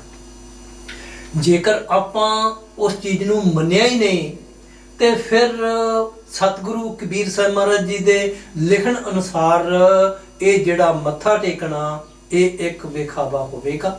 ਸਤਿਗੁਰੂ ਕਬੀਰ ਸਾਹਿਬ ਮਹਾਰਾਜ ਜੀ ਨੇ ਇੱਕ ਸ਼ਬਦ ਲਿਖਿਆ, ਕਹਿੰਦੇ ਜਿਸ ਤਰ੍ਹਾਂ ਆਪਣੇ ਮੂੰਹ ਦੇ ਵਿੱਚੋਂ ਰੇਤ ਕੱਢ ਕੇ ਨਾ ਦੂਸਰੇ ਦੇ ਕੰਨਾਂ ਵਿੱਚ ਪਾ ਦੇਣੀ, ਉਸ ਦੇ ਪ੍ਰਤੀ ਉਹਨਾਂ ਨੇ ਇਸ਼ਾਰਾ ਦਿੱਤਾ। ਭਾਵ ਦੱਸਣ ਤੋਂ ਕਿ ਵੀ ਇਸ ਇਨਸਾਨ ਦਾ ਆਪਣਾ ਕਹਿ ਲੋ ਜੀਵਨ ਉਸ ਸੰਚੇ ਦੇ ਵਿੱਚ, ਉਸ ਬਣਤਰ ਦੇ ਵਿੱਚ ਜਿਹੜਾ ਉਹ ਢਲਿਆ ਹੋਣਾ ਚਾਹੀਦਾ, ਤਾਂ ਹੀ ਇਹ ਇਨਸਾਨ ਜਿਹੜਾ ਆਖ ਸਕਦਾ ਕਿ ਵੀ ਇਹ ਉਸ ਬਾਣੀ ਨੂੰ ਮੰਨਣ ਦਾ ਧਾਰਨੀ ਕਹਿ ਲਓ, ਉਸ ਦੇ ਆਪਾਂ ਸੇਵਕ ਕਹਿ ਸਕਦੇ, ਤਾਂ ਹੀ ਕਹਿਲਾਉਣ ਦੇ ਹੱਕਦਾਰ ਹਾਂ ਜੇਕਰ ਆਪਾਂ ਉਸ ਨੂੰ ਮੰਨਣ ਵਿੱਚ ਲੈ ਕੇ ਆਂਦਾ। ਆਪਾਂ ਬਾਹਰਲੀ ਧਾਰਨ ਲੈ ਕੇ ਦੇਖ ਸਕਦੇ ਕਿ ਵੀ ਜੇਕਰ ਅਸੀਂ ਆਪਣੇ ਬਾਪ ਦੀ ਗੱਲ ਨੂੰ ਮੰਨਿਆ ਹੀ ਨਹੀਂ, ਉਸ ਨੂੰ ਮੰਨਣ ਵਿੱਚ ਹੀ ਲੈ ਕੇ ਨਹੀਂ ਆਂਦਾ, ਤੇ ਉਸ ਦੇ ਮੰਜੇ ਦੇ ਇਰਦ ਗਿਰਦ ਆਪਾਂ ਚੱਕਰ ਕੱਟੀ ਜਾਈਏ ਤੇ ਉਸ ਬਾਪ ਨੂੰ ਆਪਾਂ ਖੁਸ਼ ਨਹੀਂ ਕਰ ਸਕਦੇ। ਖੁਸ਼ ਉਦੋਂ ਕਰਾਂਗੇ ਜਦੋਂ ਉਸ ਦੀ ਕਹੀ ਹੋਈ ਗੱਲ ਜਿਹੜੀ ਉਸ ਨੂੰ ਮੰਨਣ ਵਿੱਚ ਲੈ ਕੇ ਇਹ ਇਨਸਾਨ ਜਿਹੜਾ ਉਹ ਆਵੇਗਾ। ਜਿਸ ਤਰ੍ਹਾਂ ਆਪਾਂ ਵਿਚਾਰ ਕਰਦੇ ਭੈਣ ਜੀ ਨੇਕੀ ਦੀ ਗੱਲ ਕਰ ਗਏ ਕਿ ਨੇਕੀ ਜਿਹੜੀ ਉਹ ਹਰੇਕ ਧਰਮ ਦੇ ਧਾਰਮਿਕ ਗ੍ਰੰਥ ਦੇ ਅੰਦਰ ਜਿਹੜਾ ਉਸ ਦਾ ਜ਼ਿਕਰ ਜਿਹੜਾ ਉਹ ਮਿਲੇਗਾ। ਭਗਵਾਨ ਵਾਲਮੀਕ ਜੀ ਨੇ ਆਪਣੀ ਬਾਣੀ ਨਿਰਵਾਣ ਪ੍ਰਕਰਣ ਦੇ ਅੰਦਰ ਇਸ ਚੀਜ਼ ਦਾ ਜਿਹੜਾ ਜੀ ਉਹ ਜ਼ਿਕਰ ਕੀਤਾ ਬੜੇ ਵਿਸਥਾਰ ਦੇ ਨਾਲ ਕਿ ਵੀ ਇੱਕ ਇਨਸਾਨ ਜਿਹੜਾ ਕਹਿੰਦੇ ਉਸ ਦੇ ਅੰਦਰ ਕਿਹੜੇ ਗੁਣ ਜਿਹੜੇ ਉਹ ਹੋਣੇ ਚਾਹੀਦੇ। ਜਿਸ ਤਰ੍ਹਾਂ ਉਹਨਾਂ ਨੇ ਵਿਰਾਗਿਆ ਦੀ ਗੱਲ ਕੀਤੀ, ਸੰਤੋਖ ਦੀ ਗੱਲ ਕੀਤੀ, ਉਦਾਰਤਾ ਦੀ ਗੱਲ ਕੀਤੀ, ਜਾਂ ਇਸ ਤਰ੍ਹਾਂ ਕੋਈ ਹੋਰ 5-6 ਲਫ਼ਜ਼ ਜਿਹੜੇ ਉਹਨਾਂ ਨੇ ਆਪਣੀ ਬਾਣੀ ਦੇ ਅੰਦਰ ਉਹਨਾਂ ਦਾ ਜਿਹੜਾ ਉਹ ਵਰਣਨ ਕੀਤਾ। ਸ਼ੇਖ ਫਰੀਦ ਜੀ ਨੇ ਉਸ ਨੇਕੀ ਦੇ ਸੰਬੰਧ ਵਿੱਚ ਗੱਲ ਕਰਦੇ ਹੋਏ ਜਿਹੜੀ ਚੀਜ਼ ਭਗਵਾਨ ਵਾਲਮੀਕ ਜੀ ਨੇ ਤ੍ਰੇਤਾ ਯੁੱਗ ਦੇ ਅੰਦਰ ਆਪਣੀ ਬਾਣੀ ਨਿਰਵਾਣ ਪ੍ਰਕਰਣ ਜਿਹੜਾ ਉਸ ਦੇ ਵਿੱਚ ਵਰਣਨ ਕੀਤੀ। ਸ਼ੇਖ ਫਰੀਦ ਜੀ ਨੇ ਕੀ ਫਰਮਾਇਆ? ਕਹਿੰਦੇ ਫਰੀਦਾ ਬੁਰੇ ਦਾ ਭਲਾ ਕਰ। ਵੈਸੇ ਆ ਗੱਲ ਜਿਹੜੀ ਆ ਨਾ ਆਪਾਂ ਵਿਚਾਰ ਕਰਕੇ ਦੇਖੀਏ ਸ਼ਾਇਦ ਇਹ ਸਾਨੂੰ ਸੂਟ ਜਿਹੜੀ ਉਹ ਨਹੀਂ ਕਰਦੀ। ਭਾਵ ਜਿਸ ਤਰ੍ਹਾਂ ਕਹਿ ਲਈਏ ਨਾ ਕਿ ਵੀ ਆ ਚੀਜ਼ ਇਹਨੂੰ ਮਾਫਕ ਨਹੀਂ, ਲੇਕਿਨ ਸ਼ੇਖ ਫਰੀਦ ਜੀ ਗੱਲ ਕਰ ਰਹੇ ਕਹਿੰਦੇ ਫਰੀਦਾ ਬੁਰੇ ਦਾ ਭਲਾ ਕਰ। ਕਹਿੰਦੇ ਗੁੱਸਾ ਮਨ ਨਾ ਹੰਡਾਏ, ਦੇਹੀ ਰੋਗ ਨਾ ਲੱਗਈ, ਪੱਲੇ ਸਭ ਕਿਛ ਪਾਏ। ਕਹਿੰਦੇ ਉਸ ਪਰਮਾਤਮਾ ਦੇ ਘਰ ਦੇ ਵਿੱਚੋਂ ਕਹਿੰਦੇ ਇਸ ਇਨਸਾਨ ਨੂੰ ਉਹ ਹਰੇਕ ਚੀਜ਼ ਜਿਹੜੀ ਉਹ ਪ੍ਰਾਪਤ ਹੋ ਜਾਏਗੀ। ਸ਼ੇਖ ਫਰੀਦ ਜੀ ਦੇ ਦੱਸਣ ਦੇ ਅਨੁਸਾਰ ਕਹਿੰਦੇ ਜਦੋਂ ਇਹ ਇਨਸਾਨ ਕਹਿੰਦੇ ਬੁਰੇ ਦਾ ਭਲਾ ਕਰਨਾ ਜਿਹੜਾ ਨੇਕੀ ਕਰਨੀ ਜਿਹੜੀ ਇਹ ਇਨਸਾਨ ਜਿਹੜੀ ਉਹ ਸਿੱਖ ਜਾਵੇਗਾ। ਆਪਾਂ ਸੇਂਟ ਮੈਥਿਊ ਦੀ ਗੱਲ ਕਰਦੇ ਬਾਈਬਲ ਦੇ ਅੰਦਰ ਇਸ ਚੀਜ਼ ਦੇ ਬਾਰੇ ਜਿਹੜਾ ਉਹ ਸਪਸ਼ਟ ਫੈਸਲਾ। ਇਹ ਵੱਖਰੀ ਗੱਲ ਆ ਕਿ ਵੀ ਉਹਨਾਂ ਦੇ ਅਨਿਆਈ ਕਹਿ ਲਓ, ਉਹਨਾਂ ਦੇ ਧਾਰਨੀ ਕਹਿ ਲਓ, ਉਹਨਾਂ ਨੂੰ ਮੰਨਣ ਵਾਲੇ ਕਹਿ ਲਓ, ਉਸ ਚੀਜ਼ ਨੂੰ ਹਰੇਕ ਇਨਸਾਨ ਦੀ ਆਪਣੀ ਮਰਜ਼ੀ ਮੰਨਣਾ ਨਾ ਮੰਨਣਾ ਇਹ ਹਰੇਕ ਭੈਣ ਭਾਈ ਦੀ ਆਪਣੀ ਮਰਜ਼ੀ। ਲੇਕਿਨ ਆ ਚੀਜ਼ ਜਿਹੜੀ ਇਹ ਸੇਂਟ ਮੈਥਿਊ ਦੀ ਬੁੱਕ ਜਿਹੜੀ ਉਸ ਦੇ ਵਿੱਚ ਆਪਾਂ ਨੂੰ ਲਿਖੀ ਹੋਈ ਮਿਲੇਗੀ। ਕੀ ਫਰਮਾਇਆ ਉਸ ਦੇ ਵਿੱਚ ਉਹਨਾਂ ਨੇ? ਕਹਿੰਦੇ ਜੀ ਤੁਸੀਂ ਸੁਣਿਆ ਹੈ ਅਤੇ ਇਹ ਕਿਹਾ ਵੀ ਗਿਆ। ਕਹਿੰਦੇ ਅੱਜ ਤੱਕ ਕਹਿੰਦੇ ਤੁਸੀਂ ਇਹ ਆਮ ਤੌਰ ਤੇ ਸੁਣਿਆ। ਕੀ ਸੁਣਿਆ? ਕਹਿੰਦੇ ਅੱਖ ਦੇ ਬਦਲੇ ਵਿੱਚ ਅੱਖ ਅਤੇ ਦੰਦ ਦੇ ਬਦਲੇ ਵਿੱਚ ਦੰਦ। ਭਾਵ ਬਦਲਾ ਲੈਣ ਦੀ ਭਾਵਨਾ ਦੀ ਗੱਲ। ਜਿਸ ਤਰ੍ਹਾਂ ਭਗਵਾਨ ਵਾਲਮੀਕ ਜੀ ਨੇ ਦੱਸਿਆ ਉਹਨਾਂ ਗੁਣਾਂ ਨੂੰ ਧਾਰਨ ਕਰਨ ਦੀ ਗੱਲ, ਸ਼ੇਖ ਫਰੀਦ ਜੀ ਨੇ ਆਪਣੀ ਬਾਣੀ ਦੇ ਵਿੱਚ ਦੱਸਿਆ ਕਿ ਵੀ ਬੁਰੇ ਦਾ ਭਲਾ ਕਰਨਾ ਜਿਹੜਾ ਉਹ ਸਿੱਖ ਜਾਓ। ਸੇਂਟ ਮੈਥਿਊ ਜੀ ਨੇ ਆਪਣੀ ਇਸ ਵਾਰਤਾਲਾਪ ਦੇ ਵਿੱਚ ਜ਼ਿਕਰ ਕੀਤਾ। ਕਹਿੰਦੇ ਤੁਸੀਂ ਅੱਜ ਤੱਕ ਇਹ ਸੁਣਿਆ, ਲੇਕਿਨ ਚੈਪਟਰ 5 ਵਰਸ 44 ਦੇ ਅੰਦਰ ਉਹਨਾਂ ਨੇ ਜ਼ਿਕਰ ਕੀਤਾ ਇੱਕ ਜਗ੍ਹਾ ਤੇ ਜੀ। ਕਹਿੰਦੇ ਮੈਂ ਤੁਹਾਨੂੰ ਕਹਿੰਦਾ। ਕੌਣ ਕਹਿੰਦਾ? ਸੇਂਟ ਮੈਥਿਊ ਨੇ ਆ ਚੀਜ਼ ਜਿਹੜੀ ਇਹ ਲਿਖੀ ਆ ਜੀ। ਕੀ ਲਿਖਿਆ? ਕਹਿੰਦੇ ਮੈਂ ਤੁਹਾਨੂੰ ਕਹਿੰਦਾ ਕਿ ਤੁਸੀਂ ਆਪਣੇ ਦੁਸ਼ਮਣਾਂ ਨਾਲ ਪ੍ਰੇਮ ਕਰੋ। ਸ਼ੇਖ ਫਰੀਦ ਜੀ ਨੇ ਦੱਸਿਆ ਬੁਰੇ ਦਾ ਭਲਾ ਕਰੋ। ਇਸੇ ਤਰ੍ਹਾਂ ਭਗਵਾਨ ਵਾਲਮੀਕ ਜੀ ਨੇ ਤ੍ਰੇਤਾ ਯੁੱਗ ਵਿੱਚ ਆਪਾਂ ਨੂੰ ਉਸ ਚੀਜ਼ ਨੂੰ ਅਪਣਾਉਣ ਵਾਸਤੇ ਆਖਿਆ। ਇਸੇ ਤਰੀਕੇ ਦੇ ਨਾਲ ਸੇਂਟ ਮੈਥਿਊ ਜੀ ਨੇ ਕੀ ਲਿਖਿਆ? ਕਹਿੰਦੇ ਮੈਂ ਤੁਹਾਨੂੰ ਕਹਿੰਦਾ। ਕੀ ਕਹਿੰਦਾ? ਤੁਸੀਂ ਆਪਣੇ ਦੁਸ਼ਮਣਾਂ ਨਾਲ ਪ੍ਰੇਮ ਕਰੋ, ਉਹਨਾਂ ਨੂੰ ਅਸੀਸਾਂ ਦਿਓ ਜੋ ਤੁਹਾਨੂੰ ਸਰਾਪ ਦਿੰਦੇ ਹਨ। ਤੀਸਰੀ ਕੜੀ ਵਿੱਚ ਕੀ ਫਰਮਾਇਆ? ਕਹਿੰਦੇ ਉਹਨਾਂ ਨਾਲ ਨੇਕੀ ਕਰੋ ਜਿਹੜੇ ਤੁਹਾਡੇ ਨਾਲ ਨਫ਼ਰਤ ਕਰਦੇ ਹਨ। ਹਰੇਕ ਧਰਮ ਦੀ ਆਪਾਂ ਗੱਲ ਕਰ ਰਹੇ, ਉਸ ਦੇ ਧਾਰਮਿਕ ਗ੍ਰੰਥਾਂ ਦੀ ਆਪਾਂ ਗੱਲ ਕਰ ਰਹੇ ਕਿ ਵੀ ਉਹ ਆਪਾਂ ਨੂੰ ਕੀ ਸਿੱਖਿਆ ਦਿੰਦੇ। ਜਿਸ ਤਰ੍ਹਾਂ ਸ਼ੇਖ ਫਰੀਦ ਜੀ ਨੇ ਇੱਕ ਜਗ੍ਹਾ ਤੇ ਹੋਰ ਗੱਲ ਕੀਤੀ ਇਸ ਚੀਜ਼ ਦੇ ਬਾਰੇ ਬਈ ਉਹ ਆਪਾਂ ਨੂੰ ਇਸ ਕਰਕੇ ਉਸ ਚੀਜ਼ ਨੂੰ ਅਪਣਾਉਣ ਵਾਸਤੇ ਕਹਿੰਦੇ ਕਿ ਬਈ ਜੇਕਰ ਉਹ ਗੁਣ ਇਸ ਇਨਸਾਨ ਦੇ ਅੰਦਰ ਦਾਖਲ ਨਹੀਂ ਹੋਣਗੇ, ਇਹ ਇਨਸਾਨ ਉਹਨਾਂ ਗੁਣਾਂ ਨੂੰ ਨਹੀਂ ਅਪਣਾਵੇਗਾ ਤੇ ਫਿਰ ਹੋਵੇਗਾ ਕਿ ਉਸ ਮਾਲਕ ਦੇ ਨਾਲ ਜਿਹੜਾ ਉਹ ਪ੍ਰੇਮ ਨਹੀਂ ਕਰ ਸਕੇਗਾ। ਕਿਉਂਕਿ ਉਹ ਚੀਜ਼ ਜਿਹੜੀ ਉਸ ਮਾਲਕ ਨੂੰ ਚਾਹੀਦੀ ਹੈ ਨਾ ਉਹ ਚੀਜ਼ ਇਸ ਇਨਸਾਨ ਦੇ ਹਿਰਦੇ ਵਿੱਚ ਨਹੀਂ ਤੇ ਫਿਰ ਗੱਲ ਨਹੀਂ ਬਣੇਗੀ। ਜਿਸ ਤਰ੍ਹਾਂ ਭਗਵਾਨ ਵਾਲਮੀਕ ਜੀ ਨੇ ਆਪਣੀ ਬਾਣੀ ਦੇ ਅੰਦਰ ਇੱਕ ਜਗ੍ਹਾ ਤੇ ਜ਼ਿਕਰ ਕੀਤਾ ਜੀ ਕਿ ਸਫੇਦ ਵਸਤਰ ਉੱਪਰ ਕੇਸਰ ਦਾ ਰੰਗ ਜਿਹੜਾ ਉਹ ਛੇਤੀ ਚੜ ਜਾਂਦਾ, ਤੇ ਜੇਕਰ ਉਹ ਮੈਲਾ ਆ ਨਾ ਕਪੜਾ ਤੇ ਮੈਲੇ ਕਪੜੇ ਦੇ ਉੱਪਰ ਰੰਗ ਨਹੀਂ ਚੜੇਗਾ। ਕਹਿੰਦੇ ਜੇਕਰ ਇਸ ਇਨਸਾਨ ਦਾ ਹਿਰਦਾ ਜਿਹੜਾ ਉਹ ਗੰਦਾ ਕਹਿ ਲਓ, ਮੈਲਾ ਕਹਿ ਲਓ, ਤੇ ਫਿਰ ਉਸ ਮਾਲਕ ਦਾ ਰੰਗ ਜਿਹੜਾ ਉਹ ਉਸ ਦੇ ਉੱਪਰ ਨਹੀਂ ਚੜੇਗਾ। ਇਸ ਕਰਕੇ ਮਹਾਤਮਾ ਦੇ ਦੱਸਣ ਦੇ ਅਨੁਸਾਰ ਕਹਿੰਦੇ ਵੀ ਉਹ ਕੰਮ ਜਿਹੜੇ ਉਸ ਮਾਲਕ ਦੇ ਘਰ ਵਿੱਚ ਪਹੁੰਚਣ ਦੇ ਲਈ ਇਸ ਇਨਸਾਨ ਦੇ ਰਸਤੇ ਦੇ ਵਿੱਚ ਰੁਕਾਵਟ ਬਣਦੇ, ਮਹਾਤਮਾ ਨੇ ਧਾਰਮਿਕ ਗ੍ਰੰਥਾਂ ਦੇ ਅੰਦਰ ਉਹਨਾਂ ਦਾ ਜ਼ਿਕਰ ਜਿਹੜਾ ਜੀ ਉਹ ਕੀਤਾ। ਕੀ ਫਰਮਾਇਆ ਸ਼ੇਖ ਫਰੀਦ ਜੀ ਨੇ ਆਪਣੇ ਸ਼ਲੋਕ ਨੰਬਰ 59 ਦੇ ਵਿੱਚ, ਕਹਿੰਦੇ ਫਰੀਦਾ ਜਿੰਨੀ ਕਮੀ ਨਾਹੇ ਗੁਣ ਤੇ ਕਮੜੇ ਵਿਸਾਰ ਮਤ ਸ਼ਰਮਿੰਦਾ ਥੀ ਵਹੀ ਸਾਈਂ ਦੇ ਦਰਬਾਰ। ਮੁਸਲਮਾਨ ਮਹਾਤਮਾ ਸਨ, ਸਾਈਂ ਲਫ਼ਜ਼ ਲਿਖ ਦਿੱਤਾ, ਕਹਿੰਦੇ ਵੀ ਉਹ ਕੰਮ ਨਾ ਕਰੀ, ਕਹਿੰਦੇ ਜਿਨ੍ਹਾਂ ਦਾ ਫਾਇਦਾ ਨਹੀਂ, ਕਹਿੰਦੇ ਨੁਕਸਾਨ ਕੀ ਹੋਵੇਗਾ। ਕਹਿੰਦੇ ਇਸ ਇਨਸਾਨ ਨੂੰ ਕਹਿੰਦੇ ਬਈ ਫਿਰ ਉਸ ਮਾਲਕ ਦੇ ਦਰਬਾਰ ਦੇ ਵਿੱਚ ਜਿਹੜਾ ਜਿਸ ਸਮੇਂ ਜਾਏਗਾ ਨਾ, ਕਹਿੰਦੇ ਫਿਰ ਜਿਹੜਾ ਵੀ ਪਛਤਾਉਣਾ ਪਵੇਗਾ। ਮਹਾਤਮਾ ਮਾੜੇ ਕੰਮ ਕਰਨ ਤੋਂ ਆਪਾਂ ਨੂੰ ਕਿਉਂ ਰੋਕਦੇ? ਹਰੇਕ ਧਰਮ ਦੇ ਧਾਰਮਿਕ ਗ੍ਰੰਥ ਅੰਦਰ ਉਸ ਚੀਜ਼ ਦੇ ਪ੍ਰਤੀ ਆਪਾਂ ਨੂੰ ਕਿਉਂ ਦੱਸਿਆ ਜਾਂਦਾ? ਕਿਉਂਕਿ ਮਹਾਤਮਾ ਨੇ ਇਸ ਸੰਸਾਰ ਨੂੰ ਕਰਮਾ ਸੰਦੜਾ ਖੇਤ ਕਹਿ ਕੇ ਜਿਹੜਾ ਉਹ ਬਿਆਨ ਕੀਤਾ। ਇਸ ਵਿੱਚ ਕੋਈ ਸ਼ੱਕ ਨਹੀਂ। ਕਈ ਵਾਰੀ ਆਪਾਂ ਨੂੰ ਵੀ ਇਹੋ ਜਿਹੇ ਇਨਸਾਨ ਜਿਹੜੇ ਜੀ ਮਿਲ ਜਾਂਦੇ, ਬੜੇ ਪਿਆਰ ਦੇ ਨਾਲ ਉਹਨਾਂ ਦੀ ਗੱਲ ਸੁਣੀ ਦੀ, ਕਹਿੰਦੇ ਜੀ ਆ ਜਿਹੜਾ ਤੁਸੀਂ ਕਰਮਾਂ ਦੀ ਗੱਲ ਕਰਦੇ ਹੋ ਜਾਂ 84 ਦੀ ਗੱਲ ਕਰਦੇ ਹੋ ਜਾਂ ਇਸ ਤਰ੍ਹਾਂ ਦੀ ਹੋਰ ਕੋਈ ਤੁਸੀਂ ਗੱਲ ਕਰਦੇ ਹੋ, ਆਮ ਤੌਰ ਤੇ ਲੋਕੀ ਕਹਿ ਦਿੰਦੇ ਕਿ ਵੀ ਇੱਥੇ ਸਾਰਾ ਕੁਝ ਹੈਗਾ, ਕਿਸੇ ਨੇ ਕੋਈ ਅੱਗੇ ਜਾ ਕੇ ਵੇਖਿਆ ਥੋੜੀ। ਆਪਣਾ ਕੋਈ ਉਹਨਾਂ ਨਾਲ ਇਤਰਾਜ਼ ਨਹੀਂ, ਬੜੇ ਪਿਆਰ ਦੇ ਨਾਲ ਆਪਾਂ ਉਹਨਾਂ ਦੀ ਗੱਲ ਸੁਣਦੇ ਹਾਂ, ਲੇਕਿਨ ਆਪਾਂ ਗੱਲ ਕਰ ਰਹੇ ਬਾਣੀ ਦੇ ਆਸ਼ੇ ਦੇ ਅਨੁਸਾਰ। ਬਾਣੀ ਕੀ ਕਹਿੰਦੀ ਕਿ ਵੀ ਇਹ ਮਾੜੇ ਕੰਮ ਕਰਨ ਦੇ ਨਾਲ ਇਸ ਇਨਸਾਨ ਨੂੰ ਕੀ ਨੁਕਸਾਨ ਜਿਹੜਾ ਉਹ ਹੋ ਸਕਦਾ।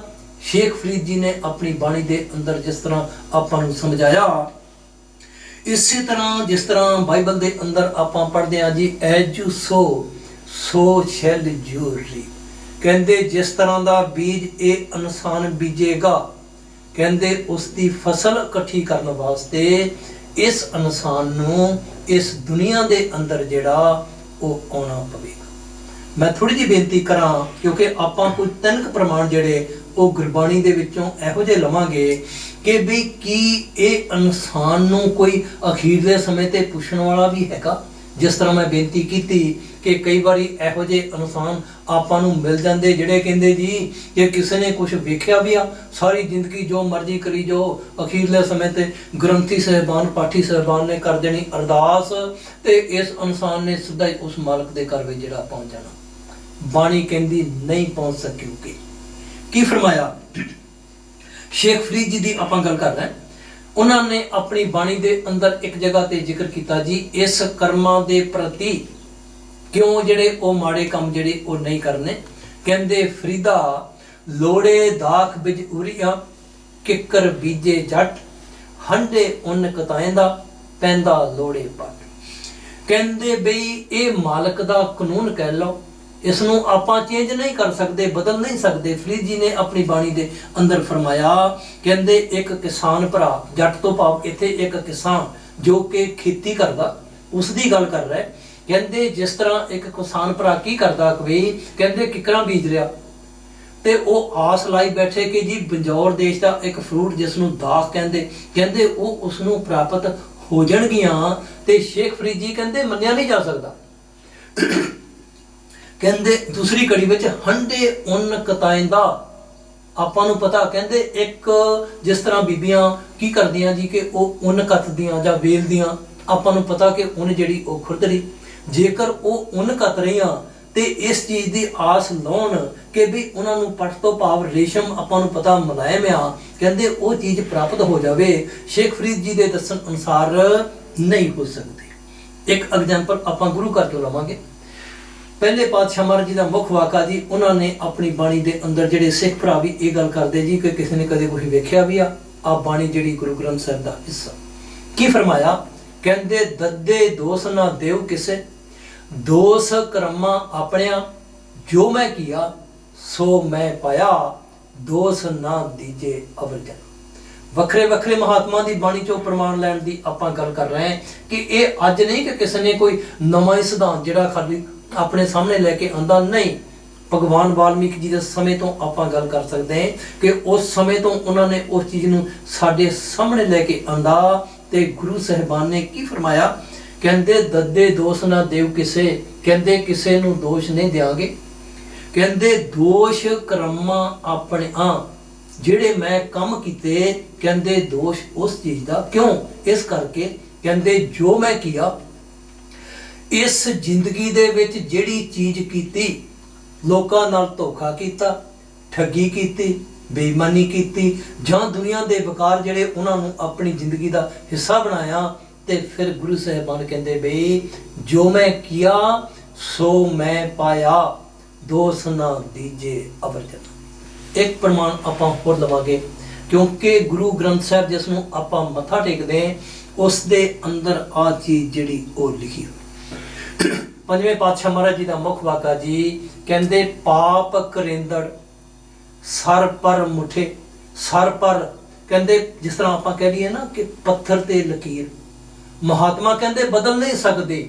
ਦੁਨੀਆ ਦੀ ਕੋਈ ਤਾਕਤ ਜਿਹੜੀ ਉਸ ਚੀਜ਼ ਨੂੰ ਚੇਂਜ ਨਹੀਂ ਕਰ ਸਕਦੀ, ਉਸ 'ਚ ਬਦਲਾਵ ਜਿਹੜਾ ਉਹ ਨਹੀਂ ਲਿਆ ਸਕਦੀ। ਜਿਸ ਤਰ੍ਹਾਂ ਮੈਂ ਬੇਨਤੀ ਕੀਤੀ, ਚਾਹੇ ਉਹ ਪ੍ਰੀਸਟ ਦੀ ਆਪਾਂ ਗੱਲ ਕਰ ਲਈਏ, ਗ੍ਰੰਥੀ ਦੀ ਆਪਾਂ ਗੱਲ ਕਰ ਲਈਏ, ਜਾਂ ਕਿਸੇ ਹੋਰ ਦੀ ਕੀਤੀ ਹੋਈ ਅਰਦਾਸ ਜਿਹੜੀ ਆ ਨਾ, ਉਸ ਦੇ ਵਿੱਚ ਤਬਦੀਲੀ ਜਿਹੜੀ ਉਹ ਨਹੀਂ ਲਿਆ ਸਕਦੀ। ਪੰਜਵੇਂ ਪਾਤਸ਼ਾਹ ਮਹਾਰਾਜ ਜੀ ਨੇ ਕੀ ਫਰਮਾਇਆ? ਕਹਿੰਦੇ ਪਾਪ ਕਰਿੰਦੜ ਸਰ ਪਰ ਮੁੱਠੇ। ਸਰ ਪਰ ਤੋਂ ਭਾਵ ਹਰ ਹਾਲਤ ਦੇ ਵਿੱਚ 100% ਜਿਸ ਨੂੰ ਆਪਾਂ ਪਲੱਸ ਕਹਿ ਲਈਏ ਨਾ, ਉਸ ਚੀਜ਼ ਦੀ ਗੱਲ ਕਰ ਰਹੇ। ਸਰ ਪਰ ਮੁੱਠੇ, ਮੁੱਠੇ ਤੋਂ ਭਾਵ ਲੁੱਟੇ ਜਾਣਗੇ। ਅਜਰਾਇਲ, ਅਜਰਾਇਲ ਆਪਾਂ ਨੂੰ ਪਤਾ ਮੁਸਲਮਾਨ ਭਰਾਵਾਂ ਦੇ ਧਾਰਮਿਕ ਗ੍ਰੰਥ ਦੇ ਅੰਦਰ ਉਹ ਫਰਿਸ਼ਤਾ ਜਿਹੜਾ ਮੌਤ ਦਾ ਸੰਦੇਸ਼ਾ ਲੈ ਕੇ ਆਉਂਦਾ, ਉਹ ਤਾਕਤ ਜਿਹੜੀ ਮੌਤ ਦੇ ਸਮੇਂ ਆਵੇਗੀ। ਮੁਸਲਮਾਨ ਭਰਾਵਾਂ ਦੇ ਧਾਰਮਿਕ ਗ੍ਰੰਥਾਂ ਦੇ ਅੰਦਰ ਉਸ ਫਰਿਸ਼ਤੇ ਦਾ ਨਾਮ ਅਜਰਾਇਲ ਆ। ਪੰਜਵੇਂ ਪਾਤਸ਼ਾਹ ਮਹਾਰਾਜ ਜੀ ਨੇ ਉਸ ਚੀਜ਼ ਨੂੰ ਉੱਥੋਂ ਲੈ ਕੇ ਆਂਦਾ। ਕਹਿੰਦੇ ਅਜਰਾਇਲ ਫੜੇ ਫੜ ਕੁੱਠੇ। ਕੁੱਠੇ ਤੋਂ ਭਾਵ ਕੋਹਣਾ, ਜਿਸ ਤਰ੍ਹਾਂ ਆਪਾਂ ਕਿਸੇ ਜਾਨਵਰ ਨੂੰ ਮਾਰਦੇ ਆ ਨਾ ਹੌਲੀ ਹੌਲੀ, ਤੇ ਫਿਰ ਪੰਜਵੇਂ ਪਾਤਸ਼ਾਹ ਮਹਾਰਾਜ ਜੀ ਉਸ ਚੀਜ਼ ਦੀ ਗੱਲ ਕਰ ਰਹੇ। ਕਹਿੰਦੇ ਅਜਰਾਇਲ ਫੜੇ ਫੜ ਕੁੱਠੇ, ਕਹਿੰਦੇ ਦੋਜਖ ਪਾਏ ਸਿਰਜਣਹਾਰੇ, ਕਹਿੰਦੇ ਨਰਕਾਂ ਦੇ ਵਿੱਚ ਸੁੱਟਿਆ ਜਾਵੇਗਾ, ਲੇਖਾ ਮੰਗੇ ਬਾਣੀਆਂ। ਕਹਿੰਦੇ ਬਾਣੀਆਂ ਤੋਂ ਭਾਵ ਇੱਥੇ ਧਰਮਰਾਜ, ਕਹਿੰਦੇ ਅਖੀਰਲਾ ਸਮਾਂ ਆਏਗਾ ਤੇ ਫਿਰ ਬਈ ਜਿਹੜਾ ਧਰਮਰਾਜ ਆ ਨਾ, ਕਹਿੰਦੇ ਉਹ ਇਸ ਇਨਸਾਨ ਦੇ ਪਾਸੋਂ ਜਿਹੜਾ ਉਹ ਹਿਸਾਬ ਕਿਤਾਬ ਜਿਹੜਾ ਉਹ ਮੰਗੇਗਾ। ਕਈ ਵਾਰੀ ਆਪਾਂ ਵੀ ਇਹੋ ਜੀ ਗੱਲ ਜਿਹੜੀ ਜੀ ਉਹ ਕਰ ਜਾਂਦੇ, ਆਪਾਂ ਨੂੰ ਪਤਾ ਅਖੀਰਲੇ ਸਮੇਂ ਦੇ ਵਿੱਚ ਇੱਕ ਪੰਜਵੇਂ ਪਾਤਸ਼ਾਹ ਮਹਾਰਾਜ ਜੀ ਦਾ ਸ਼ਬਦ ਆ ਗੁਰੂ ਗ੍ਰੰਥ ਸਾਹਿਬ ਦੇ ਅੰਦਰ 205 ਪੇਜ ਦੇ ਉੱਪਰ ਉਹ ਅੰਕਿਤ ਕੀਤਾ। ਲੇਕਿਨ ਆਪਾਂ ਵਿਚਾਰ ਕਰਾਂਗੇ ਗੱਲਾਂ ਨਾਲ ਇਹ ਗੱਲ ਜਿਹੜੀ ਉਹ ਨਹੀਂ ਬਣ ਸਕਦੀ। ਜਿਸ ਤਰ੍ਹਾਂ ਭੈਣ ਜੀ ਜ਼ਿਕਰ ਕਰ ਗਏ ਕਿ ਜਿਹੜੇ ਅਸੂਲ ਆ ਉਹਨਾਂ ਨੂੰ ਆਪਾਂ ਆਪਣੀ ਮਰਜ਼ੀ ਅਨੁਸਾਰ ਚੇਂਜ ਜਿਹੜਾ ਉਹ ਨਹੀਂ ਕਰ ਸਕਦੇ। ਆਪਾਂ ਕੀ ਸੁਣਦੇ? ਕਹਿੰਦੇ ਕਰੋ ਬੇਨਤੀ ਸੁਣ ਮੇਰੇ ਮੀਤਾ, ਸੰਤ ਟਹਿ ਲੱਗੀ ਬਿਲ। ਅਖੀਰਲੇ ਸਮੇਂ ਦੇ ਵਿੱਚ ਗ੍ਰੰਥੀ ਸਾਹਿਬਾਨ ਅਰਦਾਸ ਕਰਦੇ, ਕਹਿੰਦੇ ਇਹਾਂ ਖਾਟ ਚਲੋ ਹਰ ਲਾਹਾ, ਆਗੇ ਬਸਨ ਨ ਸੁਹੇਲਾ। ਸਾਰੀ ਜ਼ਿੰਦਗੀ ਜਿਹੜੀ ਆ ਸੰਤ ਦੀ ਜਿਹੜੀ ਇਸ ਇਨਸਾਨ ਨੇ ਨਿੰਦਿਆ ਕੀਤੀ, ਲੇਕਿਨ ਅਖੀਰਲੇ ਸਮੇਂ ਤੇ ਗ੍ਰੰਥੀ ਸਾਹਿਬਾਨ ਨੇ ਕੀ ਆਖਿਆ? ਕਹਿੰਦੇ ਅੰਤਰਜਾਮੀ ਪੁਰਖ ਵਿਦਾਤੇ, ਸਰਦਾ ਮਨ ਕੀ ਪੂਰੇ, ਕਹਿੰਦੇ ਨਾਨਕ ਦਾਸ ਇਹੀ ਸੁਖ ਮੰਗੇ, ਮੋਹ ਕੋ ਕਰ ਸੰਤਨ ਕੀ ਤੂ। ਕਹਿੰਦੇ ਨਾਨਕ ਦਾਸ ਪੰਜਵੇਂ ਪਾਤਸ਼ਾਹ ਮਹਾਰਾਜ ਜੀ ਨੇ ਬਿਆਨ ਕੀਤਾ, ਕਹਿੰਦੇ ਹੋਰ ਕੋਈ ਚੀਜ਼ ਨਹੀਂ ਚਾਹੀਦੀ, ਕਹਿੰਦੇ ਇਹੀ ਚੀਜ਼ ਚਾਹੀਦੀ ਕਿ ਬਈ ਉਸ ਨੂੰ ਸੰਤਾਂ ਦੀ ਕਹਿੰਦੇ ਜੀ ਜਿਹੜੀ ਉਹ ਟੂਟ ਬਣਾ ਦੇ। ਇਸ ਕਰਕੇ ਆਪਾਂ ਵਿਚਾਰ ਕਰ ਰਹੇ ਬਾਣੀ ਦੇ ਆਸ਼ੇ ਦੇ ਅਨੁਸਾਰ ਕਿ ਮਹਾਤਮਾ ਆਪਾਂ ਨੂੰ ਇਸ ਸੰਸਾਰ ਦੇ ਅੰਦਰ ਆ ਕੇ ਇਹੋ ਜਿਹੇ ਕਰਮ ਜਿਹੜੇ ਉਹ ਕਰਨ ਦੇ ਪ੍ਰਤੀ ਜਿਹੜਾ ਜੀ ਉਹ ਇਸ਼ਾਰਾ ਕਰ। ਮਹਾਤਮਾ ਇਸ ਤਰ੍ਹਾਂ ਕਿਉਂ ਕਰਦੇ? ਕਿਉਂਕਿ ਇਹ ਜਿਹੜਾ ਸੰਸਾਰ ਆ ਨਾ, ਮਹਾਤਮਾ ਨੇ ਇਸ ਨੂੰ ਕਰਮਾ ਸੰਦੜਾ ਖੇਤ ਕਹਿ ਕੇ ਬਿਆਨ ਕੀਤਾ। ਇਨਸਾਨ ਦਾ ਜਾਮਾ ਜਿਹੜਾ, ਕਿਉਂਕਿ ਆਪਾਂ ਨੂੰ ਪਤਾ ਕਿ ਉਸ ਮਾਲਕ ਨੇ ਉਸ ਮਾਲਕ ਦੀ ਬੰਦਗੀ ਕਰਨ ਵਾਸਤੇ ਇਸ ਇਨਸਾਨ ਨੂੰ ਮਿਲਿਆ, ਜਿਸ ਨੂੰ ਆਪਾਂ ਕਰਮ ਜੂਨੀ ਇਸੇ ਕਰਕੇ ਕਹਿੰਦੇ ਕਿ ਵੀ ਇਨਸਾਨ ਦੇ ਜਾਮਿਆਂ, ਜਿਸ ਤਰ੍ਹਾਂ ਬਾਕੀ ਜੁਨੀਆਂ ਉਹਨਾਂ ਨੂੰ ਭੋਗ ਜੁਨੀਆਂ ਆਖਿਆ ਜਾਂਦਾ, ਉਹ ਜਿੱਥੇ ਖੜੀਆਂ ਨਾ ਉਸ ਤੋਂ ਥੱਲੇ ਨਹੀਂ ਜਾਣਗੀਆਂ। ਮੈਂ ਬੇਨਤੀ ਕਰਾਂ ਕਿ ਜਿਸ ਤਰ੍ਹਾਂ 3 ਤੱਤ ਦੇ ਜੀਵ ਕਹਿ ਲਓ, 2 ਤੱਤ ਦੇ ਜੀਵ ਕਹਿ ਲਓ, ਆਪਣੇ ਸਮੇਂ ਦੇ ਅਨੁਸਾਰ ਉਹ ਆਪਣੀ ਜੂਨ ਭੋਗ ਕੇ ਕਹਿੰਦੇ ਜੀ ਉਹ ਉੱਪਰ ਨੂੰ ਜਾ ਸਕਦੇ। ਲੇਕਿਨ ਇਨਸਾਨ ਜਿਹੜਾ, ਇਸ ਕਰਕੇ ਬਾਣੀ ਦੇ ਅੰਦਰ ਇਸ ਚੀਜ਼ ਬਾਰੇ ਹਦਾਇਤ ਮਿਲਦੀ, ਇਸ ਚੀਜ਼ ਬਾਰੇ ਇਹ ਚੀਜ਼ ਦੱਸੀ ਜਾਂਦੀ ਕਿ ਬਈ ਇਹ ਭੋਗ ਜੋਨੀ ਦੇ ਨਾਲ ਕਹਿੰਦੇ ਕਰਮ ਜੋਨੀ ਵੀ ਹੈ।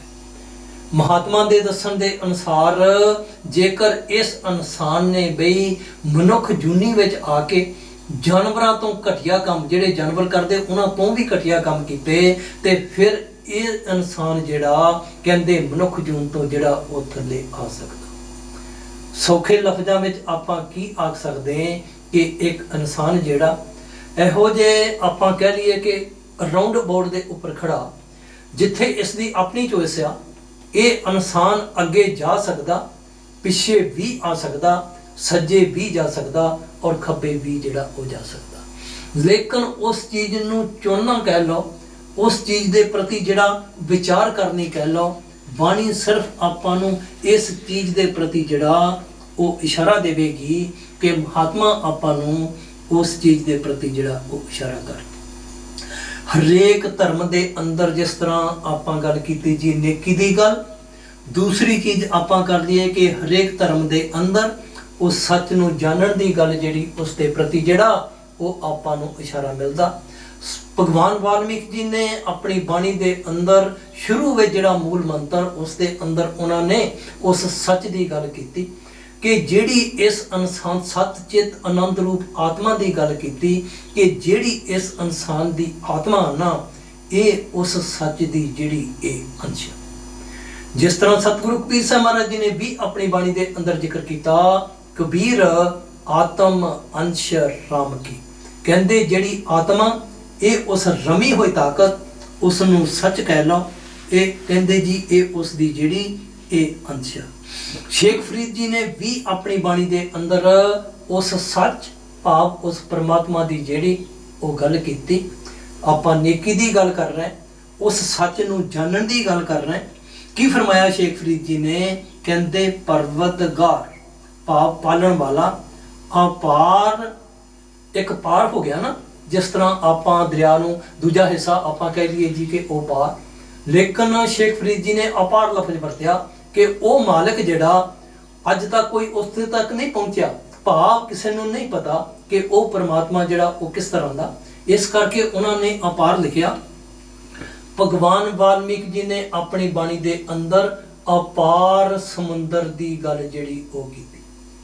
ਸ਼ੇਖ ਫਰੀਦ ਜੀ ਉਸ ਚੀਜ਼ ਬਾਰੇ ਬਿਆਨ ਕਰ ਰਹੇ, ਕਹਿੰਦੇ ਪਰਵਤਗਾਰ ਅਪਾਰ ਅਗੰਮ ਬੇਅੰਤ ਤੋਂ ਜਿਨ੍ਹਾਂ ਪਛਾਤਾ ਸੱਚ ਚੁੰਮਾ ਪੈਰ। ਕਹਿੰਦੇ ਜਿਨ੍ਹਾਂ ਨੇ ਉਸ ਸੱਚ ਨੂੰ ਪਹਿਚਾਣ ਲਿਆ, ਜਿਨ੍ਹਾਂ ਨੇ ਉਸ ਸੱਚ ਦੇ ਨਾਲ ਮਿਲਾਪ ਕਰ ਲਿਆ, ਭਾਵ ਉਸ ਮਾਲਕ ਨੂੰ ਜਾਣ ਲਿਆ, ਉਸ ਦਾ ਰੂਪ ਹੋ ਗਏ, ਕਹਿੰਦੇ ਮੈਂ ਉਹਨਾਂ ਦੇ ਪੈਰ ਜਿਹੜੇ ਪੁੱਛਾਂ।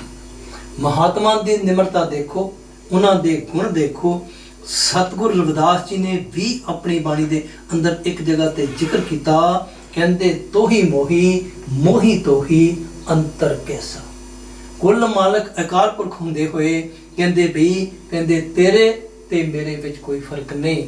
ਹੋਰ ਜਗ੍ਹਾ ਤੇ ਭਗਵਾਨ ਵਾਲਮੀਕ ਜੀ ਨੇ ਫਰਮਾਇਆ, ਕਹਿੰਦੇ ਜਿਸ ਤਰ੍ਹਾਂ ਸੋਨੇ ਅਤੇ ਸੋਨੇ ਦੀਆਂ ਵਸਤੂਆਂ ਦੇ ਵਿੱਚ ਕੋਈ ਵੀ ਭਿੰਨ ਔਰ ਭੇਦ ਨਹੀਂ, ਇਸੇ ਤਰ੍ਹਾਂ ਕਹਿੰਦੇ ਉਸ ਸੱਚ ਦੇ ਵਿੱਚ ਸਮਾਏ ਹੋਏ, ਉਸ ਪਰਮਾਤਮਾ ਦੇ ਨਾਲ ਇੱਕਮਿਕ ਹੋਏ ਜਿਹੜੇ ਇਨਸਾਨ, ਜਿਨ੍ਹਾਂ ਨੂੰ ਭਗਵਾਨ ਵਾਲਮੀਕ ਜੀ ਨੇ ਆਪਣੀ ਬਾਣੀ ਦੇ ਵਿੱਚ ਸੰਤ ਆਖਿਆ, ਕਹਿੰਦੇ ਉਹਨਾਂ ਦੇ ਵਿੱਚ ਅਤੇ ਉਸ ਕੁੱਲ ਮਾਲਕ ਅਕਾਲ ਪੁਰਖ ਦੇ ਵਿੱਚ ਕਹਿੰਦੇ ਕੋਈ ਵੀ ਭਿੰਨ ਔਰ ਭੇਦ ਜਿਹੜਾ ਉਹ ਨਹੀਂ ਆਖਿਆ ਜਾ ਸਕਦਾ। ਤੀਸਰੀ ਚੀਜ਼ ਜਿਹੜੀ ਭੈਣ ਜੀ ਥੋੜਾ ਜਿਹਾ ਇਸ਼ਾਰਾ ਦੇਗਾ ਹੈ ਦਇਆ ਦੀ ਗੱਲ। ਕਹਿੰਦੇ ਇਹ ਹਰੇਕ ਧਰਮ ਦੇ ਵਿੱਚ ਸਾਂਝੇ ਅਸੂਲ ਕੰਮ ਕਰਦੇ, ਨੇਕੀ ਦੀ ਗੱਲ, ਸੱਚ ਨੂੰ ਜਾਣਨ ਦੀ ਗੱਲ, ਤੀਸਰੀ ਦਇਆ ਦੀ ਗੱਲ। ਗੁਰਬਾਣੀ ਇਸ਼ਾਰਾ ਕਰਦੀ ਕਿ ਜਿਸ ਤਰ੍ਹਾਂ ਕਿਤੇ ਕਿਤੇ ਮਹਾਤਮਾ ਦੀ ਜ਼ਿੰਦਗੀ 'ਚੋਂ ਇਹ ਗੱਲ ਮਿਲ ਜਾਂਦੀ ਜੀ ਕਿ ਜੇਕਰ ਇਨਸਾਨ ਦੇ ਅੰਦਰ ਦਇਆ ਨਹੀਂ ਆਈ, ਦਇਆ ਭਾਵ ਹਿਰਦੇ ਨਹੀਂ। ਸਤਿਗੁਰੂ ਰਵਿਦਾਸ ਜੀ ਨੇ ਇੱਕ ਜਗ੍ਹਾ ਤੇ ਲਿਖਿਆ, ਕਹਿੰਦੇ ਪਖੇ ਪਰਾਇਆ ਮਾਸ ਤੇ ਨਰ ਨਰਕ ਮੇ ਜਾਏਗੇ ਸਤ ਪਾਖੇ ਰਵਿਦਾਸ। ਕਹਿੰਦੇ ਮੈਂ ਸੱਚੀ ਗੱਲ ਕਹਿਣਾ, ਜੇਕਰ ਇਸ ਇਨਸਾਨ ਦੇ ਹਿਰਦੇ ਦੇ ਵਿੱਚ ਦਇਆ ਨਹੀਂ, ਭਾਵ ਜੀਵਾਂ ਨੂੰ ਕੱਟ ਕੱਟ ਕੇ ਖਾਣ ਦੀ ਗੱਲ ਜਿਹੜੀ ਸਤਿਗੁਰੂ ਰਵਿਦਾਸ ਜੀ ਦੱਸ ਰਹੇ, ਕਹਿੰਦੇ ਪੱਥਰ ਤੇ ਲਕੀਰ ਬਚ ਨਹੀਂ ਸਕੋਗੇ। ਦਇਆ ਭਾਵ ਹਿਰਦੇ ਨਹੀਂ, ਪਖੇ ਪਰਾਇਆ ਮਾਸ ਤੇ ਨਰ ਨਰਕ ਮੇ ਜਾਏਗੀ ਸਤ ਪਾਖੇ ਰਵਿਦਾਸ। ਚੌਥੀ ਚੀਜ਼ ਜਿਹੜੀ ਉਸਨੂੰ ਆਪਾਂ ਆਚਰਣ ਦੀ ਪਵਿੱਤਰਤਾ ਦੀ ਗੱਲ। ਜਿਸ ਤਰ੍ਹਾਂ ਅਕਸਰ ਆਪਾਂ ਸਤਸੰਗਾਂ ਦੇ ਵਿੱਚ ਇਸ ਚੀਜ਼ ਬਾਰੇ ਜਿਹੜੀ ਉਹ ਵਿਚਾਰ ਕਰ ਚੁੱਕੇ ਹਾਂ ਕਿ ਬਈ ਇਸ ਇਨਸਾਨ ਦੇ ਤਨ ਦੀ ਖੁਰਾਕ ਜਿਹੜੀ ਮੂੰਹ ਰਾਹੀਂ ਐਂਟਰ ਹੋਵੇਗੀ, ਇਸ ਕਰਕੇ ਆਚਰਣ ਦੀ ਪਵਿੱਤਰਤਾ ਦੀ ਗੱਲ ਹਰੇਕ ਮਹਾਤਮਾ ਨੇ ਆਪਣੀ ਬਾਣੀ ਦੇ ਅੰਦਰ ਇਸ ਦਾ ਜ਼ਿਕਰ ਕੀਤਾ। ਇਖਲਾਕ ਦੀ ਆਪਾਂ ਗੱਲ ਕਰ ਲਈਏ, ਵਿਚਾਰਧਾਰਾ ਦੀ ਆਪਾਂ ਗੱਲ ਕਰ ਲਈਏ ਕਿ ਜੇਕਰ ਵੀ ਇਸ ਇਨਸਾਨ ਦਾ ਜਿਹੜਾ ਮਨ ਹੈ ਨਾ ਉਹ ਹੀ ਗੰਦਾ ਕਹਿ ਲਈਏ, ਉਹ ਹੀ ਮੈਲਾ ਕਹਿ ਲਈਏ, ਤੇ ਫਿਰ ਇਹ ਇਨਸਾਨ ਜਿਹੜਾ ਉਸ ਮਾਲਕ ਨਾਲ ਨਹੀਂ ਮਿਲ ਸਕੇਗਾ। ਜਿਸ ਤਰ੍ਹਾਂ ਭੈਣ ਜੀ ਥੋੜਾ ਜਿਹਾ ਇਸ਼ਾਰਾ ਦੇ ਗਏ ਤੀਸਰੇ ਪਾਤਸ਼ਾਹ ਮਹਾਰਾਜ ਜੀ ਦਾ ਇੱਕ ਵਾਕ ਇਹਨਾਂ ਨੇ ਗੁਰਬਾਣੀ ਚੋਂ ਖੜੀ ਲਈ, ਕਹਿੰਦੇ ਮਨ ਮੈਲੇ ਸਭ ਕੁਛ ਮੈਲਾ। ਕਹਿੰਦੇ ਮਨ ਮੈਲਾ ਨਾ ਤੇ ਫਿਰ ਸਾਰਾ ਕੁਛ ਹੀ ਜਿਹੜਾ ਉਹ ਮੈਲਾ। ਕਹਿੰਦੇ ਤਨ ਧੋਤੇ ਮਨ ਅੱਛਾ ਨਾ ਹੋਏ। ਕਹਿੰਦੇ ਬਾਹਰਲਾ ਤਨ ਦੀ ਸਫਾਈ ਕਰਨ ਦੇ ਨਾਲ, ਕਹਿੰਦੇ ਧੋਣ ਦੇ ਨਾਲ ਮਨ ਜਿਹੜਾ ਉਹ ਅੱਛਾ ਨਹੀਂ ਹੋ ਸਕਦਾ। ਜੇਕਰ ਮਨ ਮੈਲਾ ਨਾ, ਮਹਾਤਮਾ ਦੀ ਬਾਣੀ ਆਪਾਂ ਨੂੰ ਮਨ ਨੂੰ ਪਵਿੱਤਰ ਕਰਨ ਦੇ ਪ੍ਰਤੀ ਜਿਹੜੀ ਉਹ ਇਸ਼ਾਰਾ ਦੇਵੇਗੀ। ਇਸ ਇਨਸਾਨ ਦਾ ਕੀਤਾ ਹੋਇਆ ਪਾਠ ਕਹਿ ਲਈਏ, ਇਸ ਇਨਸਾਨ ਦੀ ਕੀਤੀ ਹੋਈ ਕਥਾ ਕਹਿ ਲਈਏ, ਇਸ ਇਨਸਾਨ ਦੀ ਕੀਤਾ ਹੋਇਆ ਆਪਾਂ ਸੇਵਾ ਕਹਿ ਲਈਏ, ਜਿਹੜਾ ਵੀ ਕੰਮ ਇਹ ਇਨਸਾਨ ਕਰੇਗਾ, ਕਹਿੰਦੇ ਵੀ ਮਨ ਜੇਕਰ ਗੰਦਾ ਆ ਤੇ ਫਿਰ ਉਹ ਮੈਲਾ ਹੋ ਜਾਏਗਾ। ਬਾਹਰਲੀ ਚੀਜ਼ ਆਪਾਂ ਦੇਖ ਸਕਦੇ ਕਿ ਜੇਕਰ ਮੇਰੇ ਹੱਥ ਜਿਹੜੇ ਉਹ ਕਾਲਖ ਨਾਲ ਲੱਭੜੇ ਹੋਣ ਨਾ, ਤੇ ਮੈਂ ਜਿਹੜੀ ਚੀਜ਼ ਨੂੰ ਵੀ ਆ ਚਾਹੇ ਗਲਾਸ ਪਿਆ ਚਾਹੇ ਪੇਪਰ ਪਿਆ, ਜਿਹੜੀ ਚੀਜ਼ ਮੈਂ ਹੱਥ ਲਾਵਾਂਗਾ ਨਾ, ਫਿਰ ਉਹ ਚੀਜ਼ ਜਿਹੜੀ ਉਹ ਗੰਦੀ ਹੋ ਜਾਏਗੀ। ਤੇ ਗੰਦੀ ਹੋ ਜਾਏਗੀ ਤੇ ਫਿਰ ਕਿਉਂਕਿ ਪ੍ਰਮਾਤਮਾ ਜਿਹੜਾ ਉਹ ਪਿਓਰ ਔਰ ਪਵਿੱਤਰ ਆ, ਤੇ ਫਿਰ ਉਸ ਦੇ ਵਿੱਚ ਜਿਹੜੀ ਉਹ ਨਹੀਂ ਸਮਝ ਸਕੇਗੀ। ਇਸ ਕਰਕੇ ਮਹਾਤਮਾ ਨੇ ਆਚਰਣ ਦੀ ਪਵਿੱਤਰਤਾ ਦੇ ਉੱਪਰ ਬੜਾ ਜ਼ੋਰ ਦਿੱਤਾ। ਸਿੱਖ ਧਰਮ ਦੇ ਵੇਦ ਵਿਆਸ ਭਾਈ ਗੁਰਦਾਸ ਜੀ ਨੇ ਜ਼ਿਕਰ ਕੀਤਾ, ਏਕਾ ਨਾਰੀ ਸਦਾ ਜਤੀ ਪਰ ਨਾਰੀ ਧੀ ਭੈਣ ਬਖਾਣੇ। ਕਹਿੰਦੇ ਇਹ ਇਨਸਾਨ ਇਹੋ ਜਿਹੀ ਅਵਸਥਾ ਜਿਹੜੀ ਉਹ ਬਣਾ ਲਾ। ਤੇ ਪੰਜਵੀਂ ਚੀਜ਼ ਜਿਹੜੀ ਉਹ ਭੈਣ ਜੀ ਜ਼ਿਕਰ ਕਰ ਗਏ, ਜਿਸ ਤਰ੍ਹਾਂ ਇਹਨਾਂ ਨੇ ਸੰਤ ਤੁਕਾਰ ਰਾਮ ਜੀ ਦੀ ਗੱਲ ਕੀਤੀ ਕਿ ਹੱਕ ਹਲਾਲ ਦੀ ਕਮਾਈ। ਪਰਮਾਰਥ ਦੇ ਅੰਦਰ ਜਿਹੜਾ ਇਸ ਦੇ ਪ੍ਰਤੀ ਜਿਹੜਾ ਉਹ ਕਾਫੀ ਵਿਚਾਰ ਜਿਹੜਾ ਕਹਿ ਲਈਏ ਆਪਾਂ ਨੂੰ ਮਿਲੇਗਾ ਕਿ ਬਈ ਜੇਕਰ ਆਪਾਂ ਉਸ ਮਾਲਕ ਨੂੰ ਮਿਲਣਾ ਚਾਹੁੰਦੇ, ਇਸ ਕਰਕੇ ਹਰੇਕ ਮਹਾਤਮਾ ਨੇ ਆਪਣੀ ਬਾਣੀ ਦੇ ਅੰਦਰ ਜਿਹੜਾ ਇਸ ਦੇ ਪ੍ਰਤੀ ਜਿਹੜਾ ਜੀ ਉਹ ਇਸ਼ਾਰਾ ਕੀਤਾ। ਮੈਂ ਥੋੜੀ ਜਿਹੀ ਬੇਨਤੀ ਕਰਾਂ, ਅਰਦਾਸ ਦਾ ਮਹੱਤਵ, ਅਰਦਾਸ ਦੀ ਵਿਸ਼ੇਸ਼ਤਾ ਕਦੋਂ ਕੀਤੀ ਜਾਂਦੀ। ਜਿਸ ਤਰ੍ਹਾਂ ਭੈਣ ਜੀ ਇਸ਼ਾਰਾ ਦੇ ਗਏ, ਮਨ ਨੀਵਾਂ ਮਤ ਉੱਚੀ ਦੀ ਗੱਲ ਕਰ ਗਏ ਕਿ ਵੀ ਜੇਕਰ ਇਸ ਇਨਸਾਨ ਦਾ ਮਨ ਜਿਹੜਾ ਉਹ ਨੀਵਾਂ ਹੋਇਆ ਨਹੀਂ, ਇਸ ਇਨਸਾਨ ਦਾ ਮਨ ਜਿਹੜਾ ਉਹ ਚਿਕਣਾ ਸਿੱਖਿਆ ਨਹੀਂ, ਤੇ ਫਿਰ ਕਹਿੰਦੇ ਉਸ ਮਾਲਕ ਦੇ ਘਰ ਵਿੱਚ ਨਹੀਂ ਪਹੁੰਚ ਸਕੇਗਾ। ਅਰਦਾਸ ਦਾ ਮਕਸਦ ਕਹਿ ਲਓ, ਉਸ ਦਾ ਮੰਤਵ ਕਹਿ ਲਓ, ਇਸੇ ਚੀਜ਼ ਦੇ ਨਾਲ ਸੰਬੰਧਿਤ ਜਿਹੜਾ ਉਹ ਆਖਿਆ ਜਾ ਸਕਦਾ। ਜ਼ਿੰਦਗੀ ਦੀ ਉਦਾਹਰਨ ਬਣ ਕੇ ਮਹਾਤਮਾ ਨੇ ਸਾਡੇ ਸਾਹਮਣੇ ਪੇਸ਼ ਕੀਤੀ। ਸਤਿਗੁਰੂ ਰਵਿਦਾਸ ਜੀ ਦੀ ਬਾਣੀ ਚੋਂ ਆਪਾਂ ਇੱਕ ਪ੍ਰਮਾਣ ਲਵਾਂਗੇ। ਕੀ ਫਰਮਾਇਆ ਉਹਨਾਂ ਨੇ? ਕੁੱਲ ਮਾਲਕ ਅਕਾਲ ਪੁਰਖ ਦਾ ਸਾਕਾਰ ਰੂਪ ਹੁੰਦੇ ਹੋਏ ਸਤਿਗੁਰੂ ਰਵਿਦਾਸ ਜੀ ਨੇ ਕੀ ਫਰਮਾਇਆ? ਕਹਿੰਦੇ ਮਨ ਨੂੰ ਨੀਵਾਂ ਕਰਨ ਦੀ ਗੱਲ, ਕਹਿੰਦੇ ਤੁਮ ਚੰਦਨ ਹਮ ਅਰਿੰਡ ਵਾਪਰੇ। ਅਰਿੰਡ ਆਪਾਂ ਨੂੰ ਪਤਾ ਇੱਕ ਇਹੋ ਜਿਹਾ ਪੌਦਾ ਜਿਸ ਨੂੰ ਪਸ਼ੂ ਵੀ ਨਹੀਂ ਖਾਂਦੇ, ਇਹ ਉਸ ਦੀ ਗੱਲ ਕਰ ਰਿਹਾ ਹੈ। ਕੁੱਲ ਮਾਲਕ ਅਕਾਲ ਪੁਰਖ ਹੁੰਦੇ ਹੋਏ ਇਸ ਲੈਵਲ ਤੇ ਆ ਕੇ ਗੱਲ ਕਰ ਰਿਹਾ ਹੈ। ਕਹਿੰਦੇ ਤੁਮ ਚੰਦਨ, ਐ ਮਾਲਕ ਤੂੰ ਚੰਦਨਿਆ, ਹਮ ਅਰਿੰਡ ਵਾਪਰੇ ਸੰਗ ਤੁਮ ਹਾਰੇ ਪਾਸਾ। ਕਹਿੰਦੇ ਨੀਚ ਬਰਿਸ਼ਤੇ ਊਚ ਭਏ ਹੈ ਤੁਮਰੀ ਬਾਸ ਸਵਾਸਾ। ਕਹਿੰਦੇ ਚੰਦਨ ਦੀ ਖੁਸ਼ਬੂ ਜਿਹੜੀ, ਕਹਿੰਦੇ ਜਿਸ ਤਰ੍ਹਾਂ ਦਰਖਤ ਜਿਹੜਾ ਉਸ ਦੇ ਲਾਗੇ ਉਸ ਦੇ ਵਿੱਚੋਂ ਆ ਜਾਂਦੀ, ਐ ਕੁੱਲ ਮਾਲਕ ਮੈਂ ਰਿੰਡ ਸੀ, ਲੇਕਿਨ ਤੇਰੀ ਸੰਗਤ ਕਰਕੇ ਜਿਹੜਾ ਕਹਿੰਦੇ ਮੈਂ ਵੀ ਉਸ ਕਹਿੰਦੇ ਚੰਦਨ ਦੇ ਦਰਖਤ ਦੀ ਤਰ੍ਹਾਂ ਜਿਹੜਾ ਉਹ ਬਣ ਗਿਆ। ਚੌਥੇ ਪਾਤਸ਼ਾਹ ਮਹਾਰਾਜ ਜੀ ਨੇ ਇੱਕ ਜਗ੍ਹਾ ਤੇ ਜ਼ਿਕਰ ਕੀਤਾ ਜੀ ਇਸ ਅਰਦਾਸ ਦੇ ਸੰਬੰਧ ਵਿੱਚ, ਕਹਿੰਦੇ ਹਮ ਭੀਖਕ ਭਿਖਾਰੀ ਤੇਰੇ। ਦੇਖੋ ਮਹਾਤਮਾ ਦੀ ਗੱਲ ਆਪਾਂ ਨੂੰ ਕਿਸ ਲੈਵਲ ਤੇ ਲੈ ਕੇ ਆਉਣਾ ਚਾਹੁੰਦੇ। ਚੌਥੇ ਪਾਤਸ਼ਾਹ ਮਹਾਰਾਜ ਜੀ ਨੇ ਕੀ ਫਰਮਾਇਆ, ਕਹਿੰਦੇ ਹਮ ਭੀਖਕ ਭਿਖਾਰੀ ਤੇਰੇ, ਤੂੰ ਨਿਜ ਪਤ ਹੈ ਦਾਤਾ, ਹੋ ਦੇ ਆਲ ਨਾਮ ਦੇਹ ਮੰਗਤ ਜਨ ਕੋ। ਕਹਿੰਦੇ ਮੰਗਤਾ, ਜਿਸ ਤਰ੍ਹਾਂ ਆਪਾਂ ਖੈਰ ਵਾਸਤੇ ਕੋਈ ਆਵੇ ਨਾ ਉਸ ਨੂੰ ਮੰਗਤਾ ਕਹਿੰਦੇ, ਤੇ ਚੌਥੇ ਪਾਤਸ਼ਾਹ ਕਹਿੰਦੇ ਐ ਮਾਲਕ ਮੈਂ ਤੇਰੇ ਘਰ ਦਾ ਜਿਹੜਾ ਉਹ ਮੰਗਤਾ। ਇਸ ਕਰਕੇ ਅਰਦਾਸ ਦੇ ਅੰਦਰ ਨਿਮਰਤਾ ਕਹਿ ਲਓ, ਆਜਜੀ ਕਹਿ ਲਓ, ਦੀਨਤਾ ਕਹਿ ਲਓ, ਗਰੀਬੀ ਕਹਿ ਲਓ, ਜੇਕਰ ਇਸ ਇਨਸਾਨ ਦੇ ਹਿਰਦੇ ਵਿੱਚ ਨਹੀਂ ਵਸੇਗੀ ਨਾ ਤੇ ਫਿਰ ਇਹ ਇਨਸਾਨ ਉਸ ਮਾਲਕ ਦੇ ਘਰ ਤੱਕ ਜਿਹੜਾ ਉਹ ਨਹੀਂ ਪਹੁੰਚ ਸਕਦਾ। ਗੁਰਮੁਖ ਪਿਆਰਿਓ, ਆਪਾਂ ਸਾਰੇ ਹੀ ਦੁਨੀਆ ਦੇ ਲੋਕ ਉਸ ਮਾਲਕ ਨੂੰ ਮਿਲਣਾ ਚਾਹੁੰਦੇ ਹਾਂ। ਕੌਣ ਮਿਲਿਆ, ਕਿਸ ਤਰੀਕੇ ਨਾਲ ਮਿਲਿਆ ਜਾ ਸਕਦਾ? ਮਾਲਕ ਦੇ ਪਿਆਰਿਆਂ ਨੇ ਮਨੁੱਖੀ ਜਾਮੇ ਦੀ ਮਹਾਨਤਾ ਦੀ ਗੱਲ ਆਪਣੀ ਬਾਣੀ ਅੰਦਰ ਵਰਣਨ ਕੀਤੀ। ਬਾਣੀ ਦੀ ਸਿੱਖਿਆ ਦੇ ਅਨੁਸਾਰ ਆਪਾਂ ਨੂੰ ਇਹ ਮਨੁੱਖਾ ਜਨਮ ਬੜੀ ਲੰਬੀ ਯਾਤਰਾ ਤੋਂ ਬਾਅਦ ਮਿਲਿਆ। ਸਵਾਲ ਪੈਦਾ ਹੁੰਦਾ, ਕਿਸ ਮਕਸਦ ਵਾਸਤੇ ਮਿਲਿਆ? ਆਪਾਂ ਆਖ ਸਕਦੇ ਹਾਂ ਕਿ ਉਸ ਮਾਲਕ ਦੀ ਬੰਦਗੀ ਕਰਕੇ, ਉਸ ਮਾਲਕ ਨਾਲ ਮਿਲਣ ਵਾਸਤੇ ਮਿਲਿਆ। ਮੈਂ ਬੇਨਤੀ ਕਰਾਂ, ਬੱਚਿਆਂ ਦੀ ਪਰਵਰਿਸ਼ ਕਿਸ ਤਰ੍ਹਾਂ ਹੋ ਸਕਦੀ, ਇਹ ਪੰਛੀਆਂ ਨੂੰ ਵੀ ਪਤਾ, ਚੁਪਾਏ ਜਾਨਵਰਾਂ ਨੂੰ ਵੀ ਪਤਾ। ਕਿਸੇ ਸਕੂਲ ਜਾਂ ਕਾਲਜਾਂ ਵਿੱਚੋਂ ਉਹਨਾਂ ਨੇ ਸਿੱਖਿਆ ਪ੍ਰਾਪਤ ਨਹੀਂ ਕੀਤੀ। ਮਾਲਕ ਨੇ ਇਹ ਗਿਆਨ ਉਹਨਾਂ ਦੇ ਅੰਦਰ ਪਾ ਦਿੱਤਾ।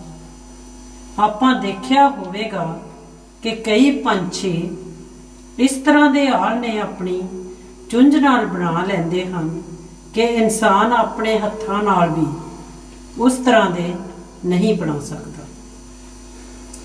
ਭਾਈ ਸਾਹਿਬ ਜੀ, ਭਾਈ ਉਮਰ ਕਲਿਆਣ ਜੀ ਨੇ ਆਪਣੇ ਸ਼ਬਦ ਵਿੱਚ ਜਨਮ ਜਨਮ ਮੈਂ ਧੱਕੇ ਖਾਣ ਦੀ ਗੱਲ ਆਖੀ। ਆਪ 84 ਲੱਖ ਜੂਨੀਆਂ ਵਿੱਚ ਭਟਕਣ ਦੀ ਗੱਲ ਕੀਤੀ। ਉਹਨਾਂ ਦੇ ਸ਼ਬਦ ਅਨੁਸਾਰ ਹੁਣ ਮਨੁੱਖ ਜਨਮ ਮਿਲਿਆ ਅਤੇ 84 ਦੇ ਇਸ ਚੱਕਰ ਨੂੰ ਤੋੜਨ ਦਾ ਵਰਣਨ ਉਹਨਾਂ ਨੇ ਕੀਤਾ। ਆਪ 84 ਲੱਖ ਚੱਕਰ ਬਾਰੇ ਸੰਗਤ ਨੂੰ ਕੀ ਕਹਿਣਾ ਚਾਹੁੰਦੇ? ਗੁਰਮੁਖ ਪਿਆਰਿਓ, ਜਿਸ ਤਰ੍ਹਾਂ ਆਪਾਂ ਵਿਚਾਰ ਕੀਤੀ ਕਿ ਗੁਰਬਾਣੀ ਦੇ ਅੰਦਰ ਇਹੋ ਜਿਹੇ ਪ੍ਰਮਾਣ ਜਿਹੜੇ ਉਹ ਇਸ ਇਨਸਾਨ ਨੂੰ ਮਿਲ ਜਾਂਦੇ ਕਿ ਵੀ ਇਨਸਾਨ ਦਾ ਜਾਮਾ ਜਿਹੜਾ 84 ਲੱਖ ਜੂਨਾਂ ਤੋਂ ਬਾਅਦ ਇਸ ਇਨਸਾਨ ਨੂੰ ਜਿਹੜਾ ਉਹ ਮਿਲਿਆ। ਕਿਸ ਵਾਸਤੇ ਮਿਲਿਆ? ਉਸ ਪਰਮਾਤਮਾ ਦੀ ਆਪਾਂ ਬੰਦਗੀ ਕਹਿ ਲਈਏ, ਉਸ ਪਰਮਾਤਮਾ ਦੀ ਜਿਹੜੀ ਆਪਾਂ ਭਗਤੀ ਕਹਿ ਲਈਏ। ਗੁਰਬਾਣੀ ਅੰਦਰ ਕੀ ਇਸ਼ਾਰਾ ਆਇਆ? ਕਹਿੰਦੇ ਹੋਂ ਆਇਆ ਦੂਰੋਂ ਚੱਲ ਕੇ ਮੈਂ ਤੱਕੀ ਤਉ ਸਰ ਨਾਇ ਜਿਓ। ਦੂਰੋਂ ਚੱਲ ਕੇ ਆਉਣ ਤੋਂ ਭਾਵ ਇਹ ਨਹੀਂ ਕਿ ਕੋਈ 500 ਮੀਲ ਤੋਂ ਜਾਂ 600 ਮੀਲ ਤੋਂ ਆਇਆ, ਨਹੀਂ। ਇੱਥੇ ਉਹਨਾਂ ਜੁਨੀਆਂ ਦੀ ਗੱਲ ਕਰਦੇ ਕਿ ਵੀ ਇਨਸਾਨ ਸਮੇਂ ਦੇ ਅਨੁਸਾਰ ਵੱਖਰੀਆਂ ਵੱਖਰੀਆਂ ਜਿਹੜੀਆਂ ਜੂਨਾਂ ਉਹਨਾਂ ਦੇ ਵਿੱਚੋਂ ਇਸ ਸੰਸਾਰ ਦੇ ਅੰਦਰ ਆਇਆ। ਗੁਰਬਾਣੀ ਅੰਦਰ ਇਸ਼ਾਰਾ ਮਿਲੇਗਾ। ਸਤਿਗੁਰੂ ਕਬੀਰ ਸਾਹਿਬ ਮਹਾਰਾਜ ਜੀ ਨੇ ਵੀ ਆਪਣੀ ਬਾਣੀ ਦੇ ਅੰਦਰ ਇਸ 84 ਲੱਖ ਜੂਨਾਂ ਦੀ ਜਿਹੜੀ ਉਹ ਗੱਲ ਕੀਤੀ ਤੇ ਗੁਰੂ ਸਾਹਿਬਾਨ ਨੇ ਵੀ ਆਖਿਆ, ਕਹਿੰਦੇ ਲੱਖ 84 ਜੋਨ ਸਭਾਈ, ਮਾਨਸ ਕੋ ਪ੍ਰਭ ਦੀ ਵਡਿਆਈ, ਇਸ ਪੌੜੀ ਤੇ ਜੋ ਨਰ ਚੁਕੇ ਸੋ ਆਏ ਜਾਏ ਦੁੱਖ ਪਾਏ। ਮਕਸਦ ਇਨਸਾਨ ਨੂੰ ਇਸ ਚੀਜ਼ ਬਾਰੇ ਦੱਸਣਾ ਕਿ ਵੀ ਇਹ ਇਨਸਾਨ ਕਹਿੰਦੇ ਉਸ ਮਾਲਕ ਦੀ ਬੰਦਗੀ ਕਰਨ ਦੀ ਗੱਲ, ਜਿਸ ਤਰ੍ਹਾਂ ਭਗਵਾਨ ਵਾਲਮੀਕ ਜੀ ਨੇ ਆਪਣੀ ਬਾਣੀ ਦੇ ਅੰਦਰ ਜ਼ਿਕਰ ਕੀਤਾ, ਕਹਿੰਦੇ ਜਿਉ ਮਨੁੱਖ ਆਤਮ ਵਿਚਾਰ ਤੋਂ ਰਹਿਤਿਆ, ਕਹਿੰਦੇ ਉਹਨਾਂ ਦਾ ਜੀਣਾ ਵਿਅਰਥ। ਜੇਕਰ ਇੱਕ ਸਾਹ ਵੀ ਆਤਮ ਵਿਚਾਰ ਤੋਂ ਰਹਿਤ ਹੁੰਦੀ ਤੇ ਫਿਰ ਉਹ ਵਿਅਰਥ ਜਾਂਦੀ ਤੇ ਇੱਕ ਸਾਹ ਦੇ ਬਰਾਬਰ ਸਾਰੀ ਪ੍ਰਿਥਵੀ ਦਾ ਧਨ ਜਿਹੜਾ ਉਹ ਤੁਛ। ਮਹਾਤਮਾ ਆਪਾਂ ਨੂੰ ਬਾਣੀ ਦੇ ਆਸ਼ੇ ਦੇ ਅਨੁਸਾਰ ਇਸ ਚੀਜ਼ ਨੂੰ ਦੱਸਣ ਵਾਸਤੇ ਆਉਂਦੇ 84 ਲੱਖ ਜੂਨਾਂ ਤੋਂ ਬਾਅਦ ਮਨੁੱਖ ਜਨਮ ਆਪਾਂ ਨੂੰ ਪ੍ਰਾਪਤ ਹੋਇਆ। ਹਾਂਜੀ। ਗੁਰਮੁਖ ਪਿਆਰਿਓ, ਕਿਸੇ ਵੀ ਚੀਜ਼ ਦੀ ਮਹਾਨਤਾ ਉਸ ਦੀ ਸਮਝ ਉੱਪਰ ਖੜੀ ਹੈ। ਜੇਕਰ ਮਹਾਤਮਾ ਦੀ ਬਾਣੀ ਆਪਣੀ ਸਮਝ ਵਿੱਚ ਨਹੀਂ ਪਈ ਤਾਂ ਫਿਰ ਆਪਾਂ ਇਸ ਤੋਂ ਪੂਰਾ ਫਾਇਦਾ ਨਹੀਂ ਉਠਾ ਸਕਦੇ। ਗੁਰੂ ਘਰ ਨੇ ਆਪਣੀ ਬਾਣੀ ਅੰਦਰ ਇੱਕ ਜਗ੍ਹਾ ਤੇ ਫਰਮਾਇਆ, ਚੌਣੇ ਸੋਏ ਨਾ ਪਾਈਏ, ਚੁਗ ਚੁਗ ਖਾਵੇ ਕਾਸ। ਪਸ਼ੂ ਜਗਤ ਦੇ ਅੰਦਰ ਸੋਨੇ ਦੀ ਕੋਈ ਮਹਾਨਤਾ ਨਹੀਂ। ਜੇਕਰ ਆਪਾਂ ਚੌਪਾਏ ਜਾਨਵਰਾਂ ਜਿਸ ਤਰ੍ਹਾਂ ਮੱਝਾਂ, ਗਾਈਆਂ, ਊਠ ਜਾਂ ਬੈਲ ਦੀ ਗੱਲ ਕਰ ਲਈਏ, ਉਹਨਾਂ ਦੇ ਖਾਣੇ ਵਿੱਚ ਸੋਨੇ ਦੀਆਂ ਮੋਹਰਾਂ ਰੱਖ ਦਈਏ ਤਾਂ ਉਹ ਆਪਣੀ ਖੁਰਲੀ ਵਿੱਚੋਂ ਸਿਰਫ ਪੱਠੇ ਹੀ ਖਾਣਗੇ। ਸੋਨੇ ਦੀਆਂ ਮੋਹਰਾਂ ਨੂੰ ਆਪਣੇ ਮੂੰਹ ਨਾਲ ਪਾਸੇ ਕਰ ਦੇਣਗੇ। ਇਸ ਤਰ੍ਹਾਂ ਕਿਉਂ? ਇਹ ਇਸ ਕਰਕੇ ਕਿ ਪਸ਼ੂ ਜਗਤ ਵਿੱਚ ਸੋਨੇ ਦੀ ਕੋਈ ਵੀ ਕੀਮਤ ਨਹੀਂ ਆਖੀ ਜਾ ਸਕਦੀ। ਆਪਾਂ ਨੂੰ ਪਤਾ ਹੈ ਕਿ ਕੋਹੇ ਨੂਰ ਹੀਰਾ ਜਿਸ ਨੂੰ ਕੱਟ ਕੇ ਇੱਥੋਂ ਦੀ ਰਾਣੀ ਦੇ ਤਾਜ ਵਿੱਚ ਜੜਿਆ ਹੋਇਆ ਹੈ। ਆਂਧਰਾ ਪ੍ਰਦੇਸ਼ ਦੀਆਂ ਪਹਾੜੀਆਂ ਵਿੱਚੋਂ ਇੱਕ ਆਜੜੀ ਨੂੰ ਮਿਲਿਆ ਤੇ ਇੱਕ ਸੁਦਾਗਰ ਨੇ ਉਸ ਦੇ ਪਾਸੋਂ ਲੈ ਲਿਆ, ਪਰ ਉਸ ਦੀ ਕੀਮਤ ਉਸ ਸਮੇਂ ਪਈ ਜਦ ਉਹ ਜਵਾਰੀ ਪਾਸ ਗਿਆ। ਆਪਾਂ ਵੀ ਬਾਣੀ ਦੇ ਖੋਜੀ ਬਣਨਾ, ਬਾਣੀ ਕੀ ਉਪਦੇਸ਼ ਦਿੰਦੀ ਉਸ ਨੂੰ ਆਪਣੇ ਸਰੀਰ ਦਾ ਨਹੀਂ ਮਨ ਦਾ ਹਿੱਸਾ ਜਦੋਂ ਬਣਾ ਲਵਾਂਗੇ, ਜ਼ਿੰਦਗੀ ਵਿੱਚ ਜ਼ਰੂਰ ਤਬਦੀਲੀ ਆ ਜਾਵੇਗੀ। ਅੰਤ ਵਿੱਚ ਧੰਨਵਾਦੀ ਹਾਂ ਕਾਂਸ਼ੀ ਟੈਲੀਵਿਜ਼ਨ ਦੀ ਸਾਰੀ ਟੀਮ ਦੇ, ਜਿਨ੍ਹਾਂ ਦੇ ਸਹਿਯੋਗ ਨਾਲ ਭਗਵਾਨ ਵਾਲਮੀਕ ਜੀ ਦੀਆਂ ਬਾਣੀ ਨੂੰ ਦੁਨੀਆ ਦੇ ਕੋਨੇ-ਕੋਨੇ ਵਿੱਚ ਪਹੁੰਚਾਉਣ ਲਈ ਯਤਨਸ਼ੀਲ ਹਨ।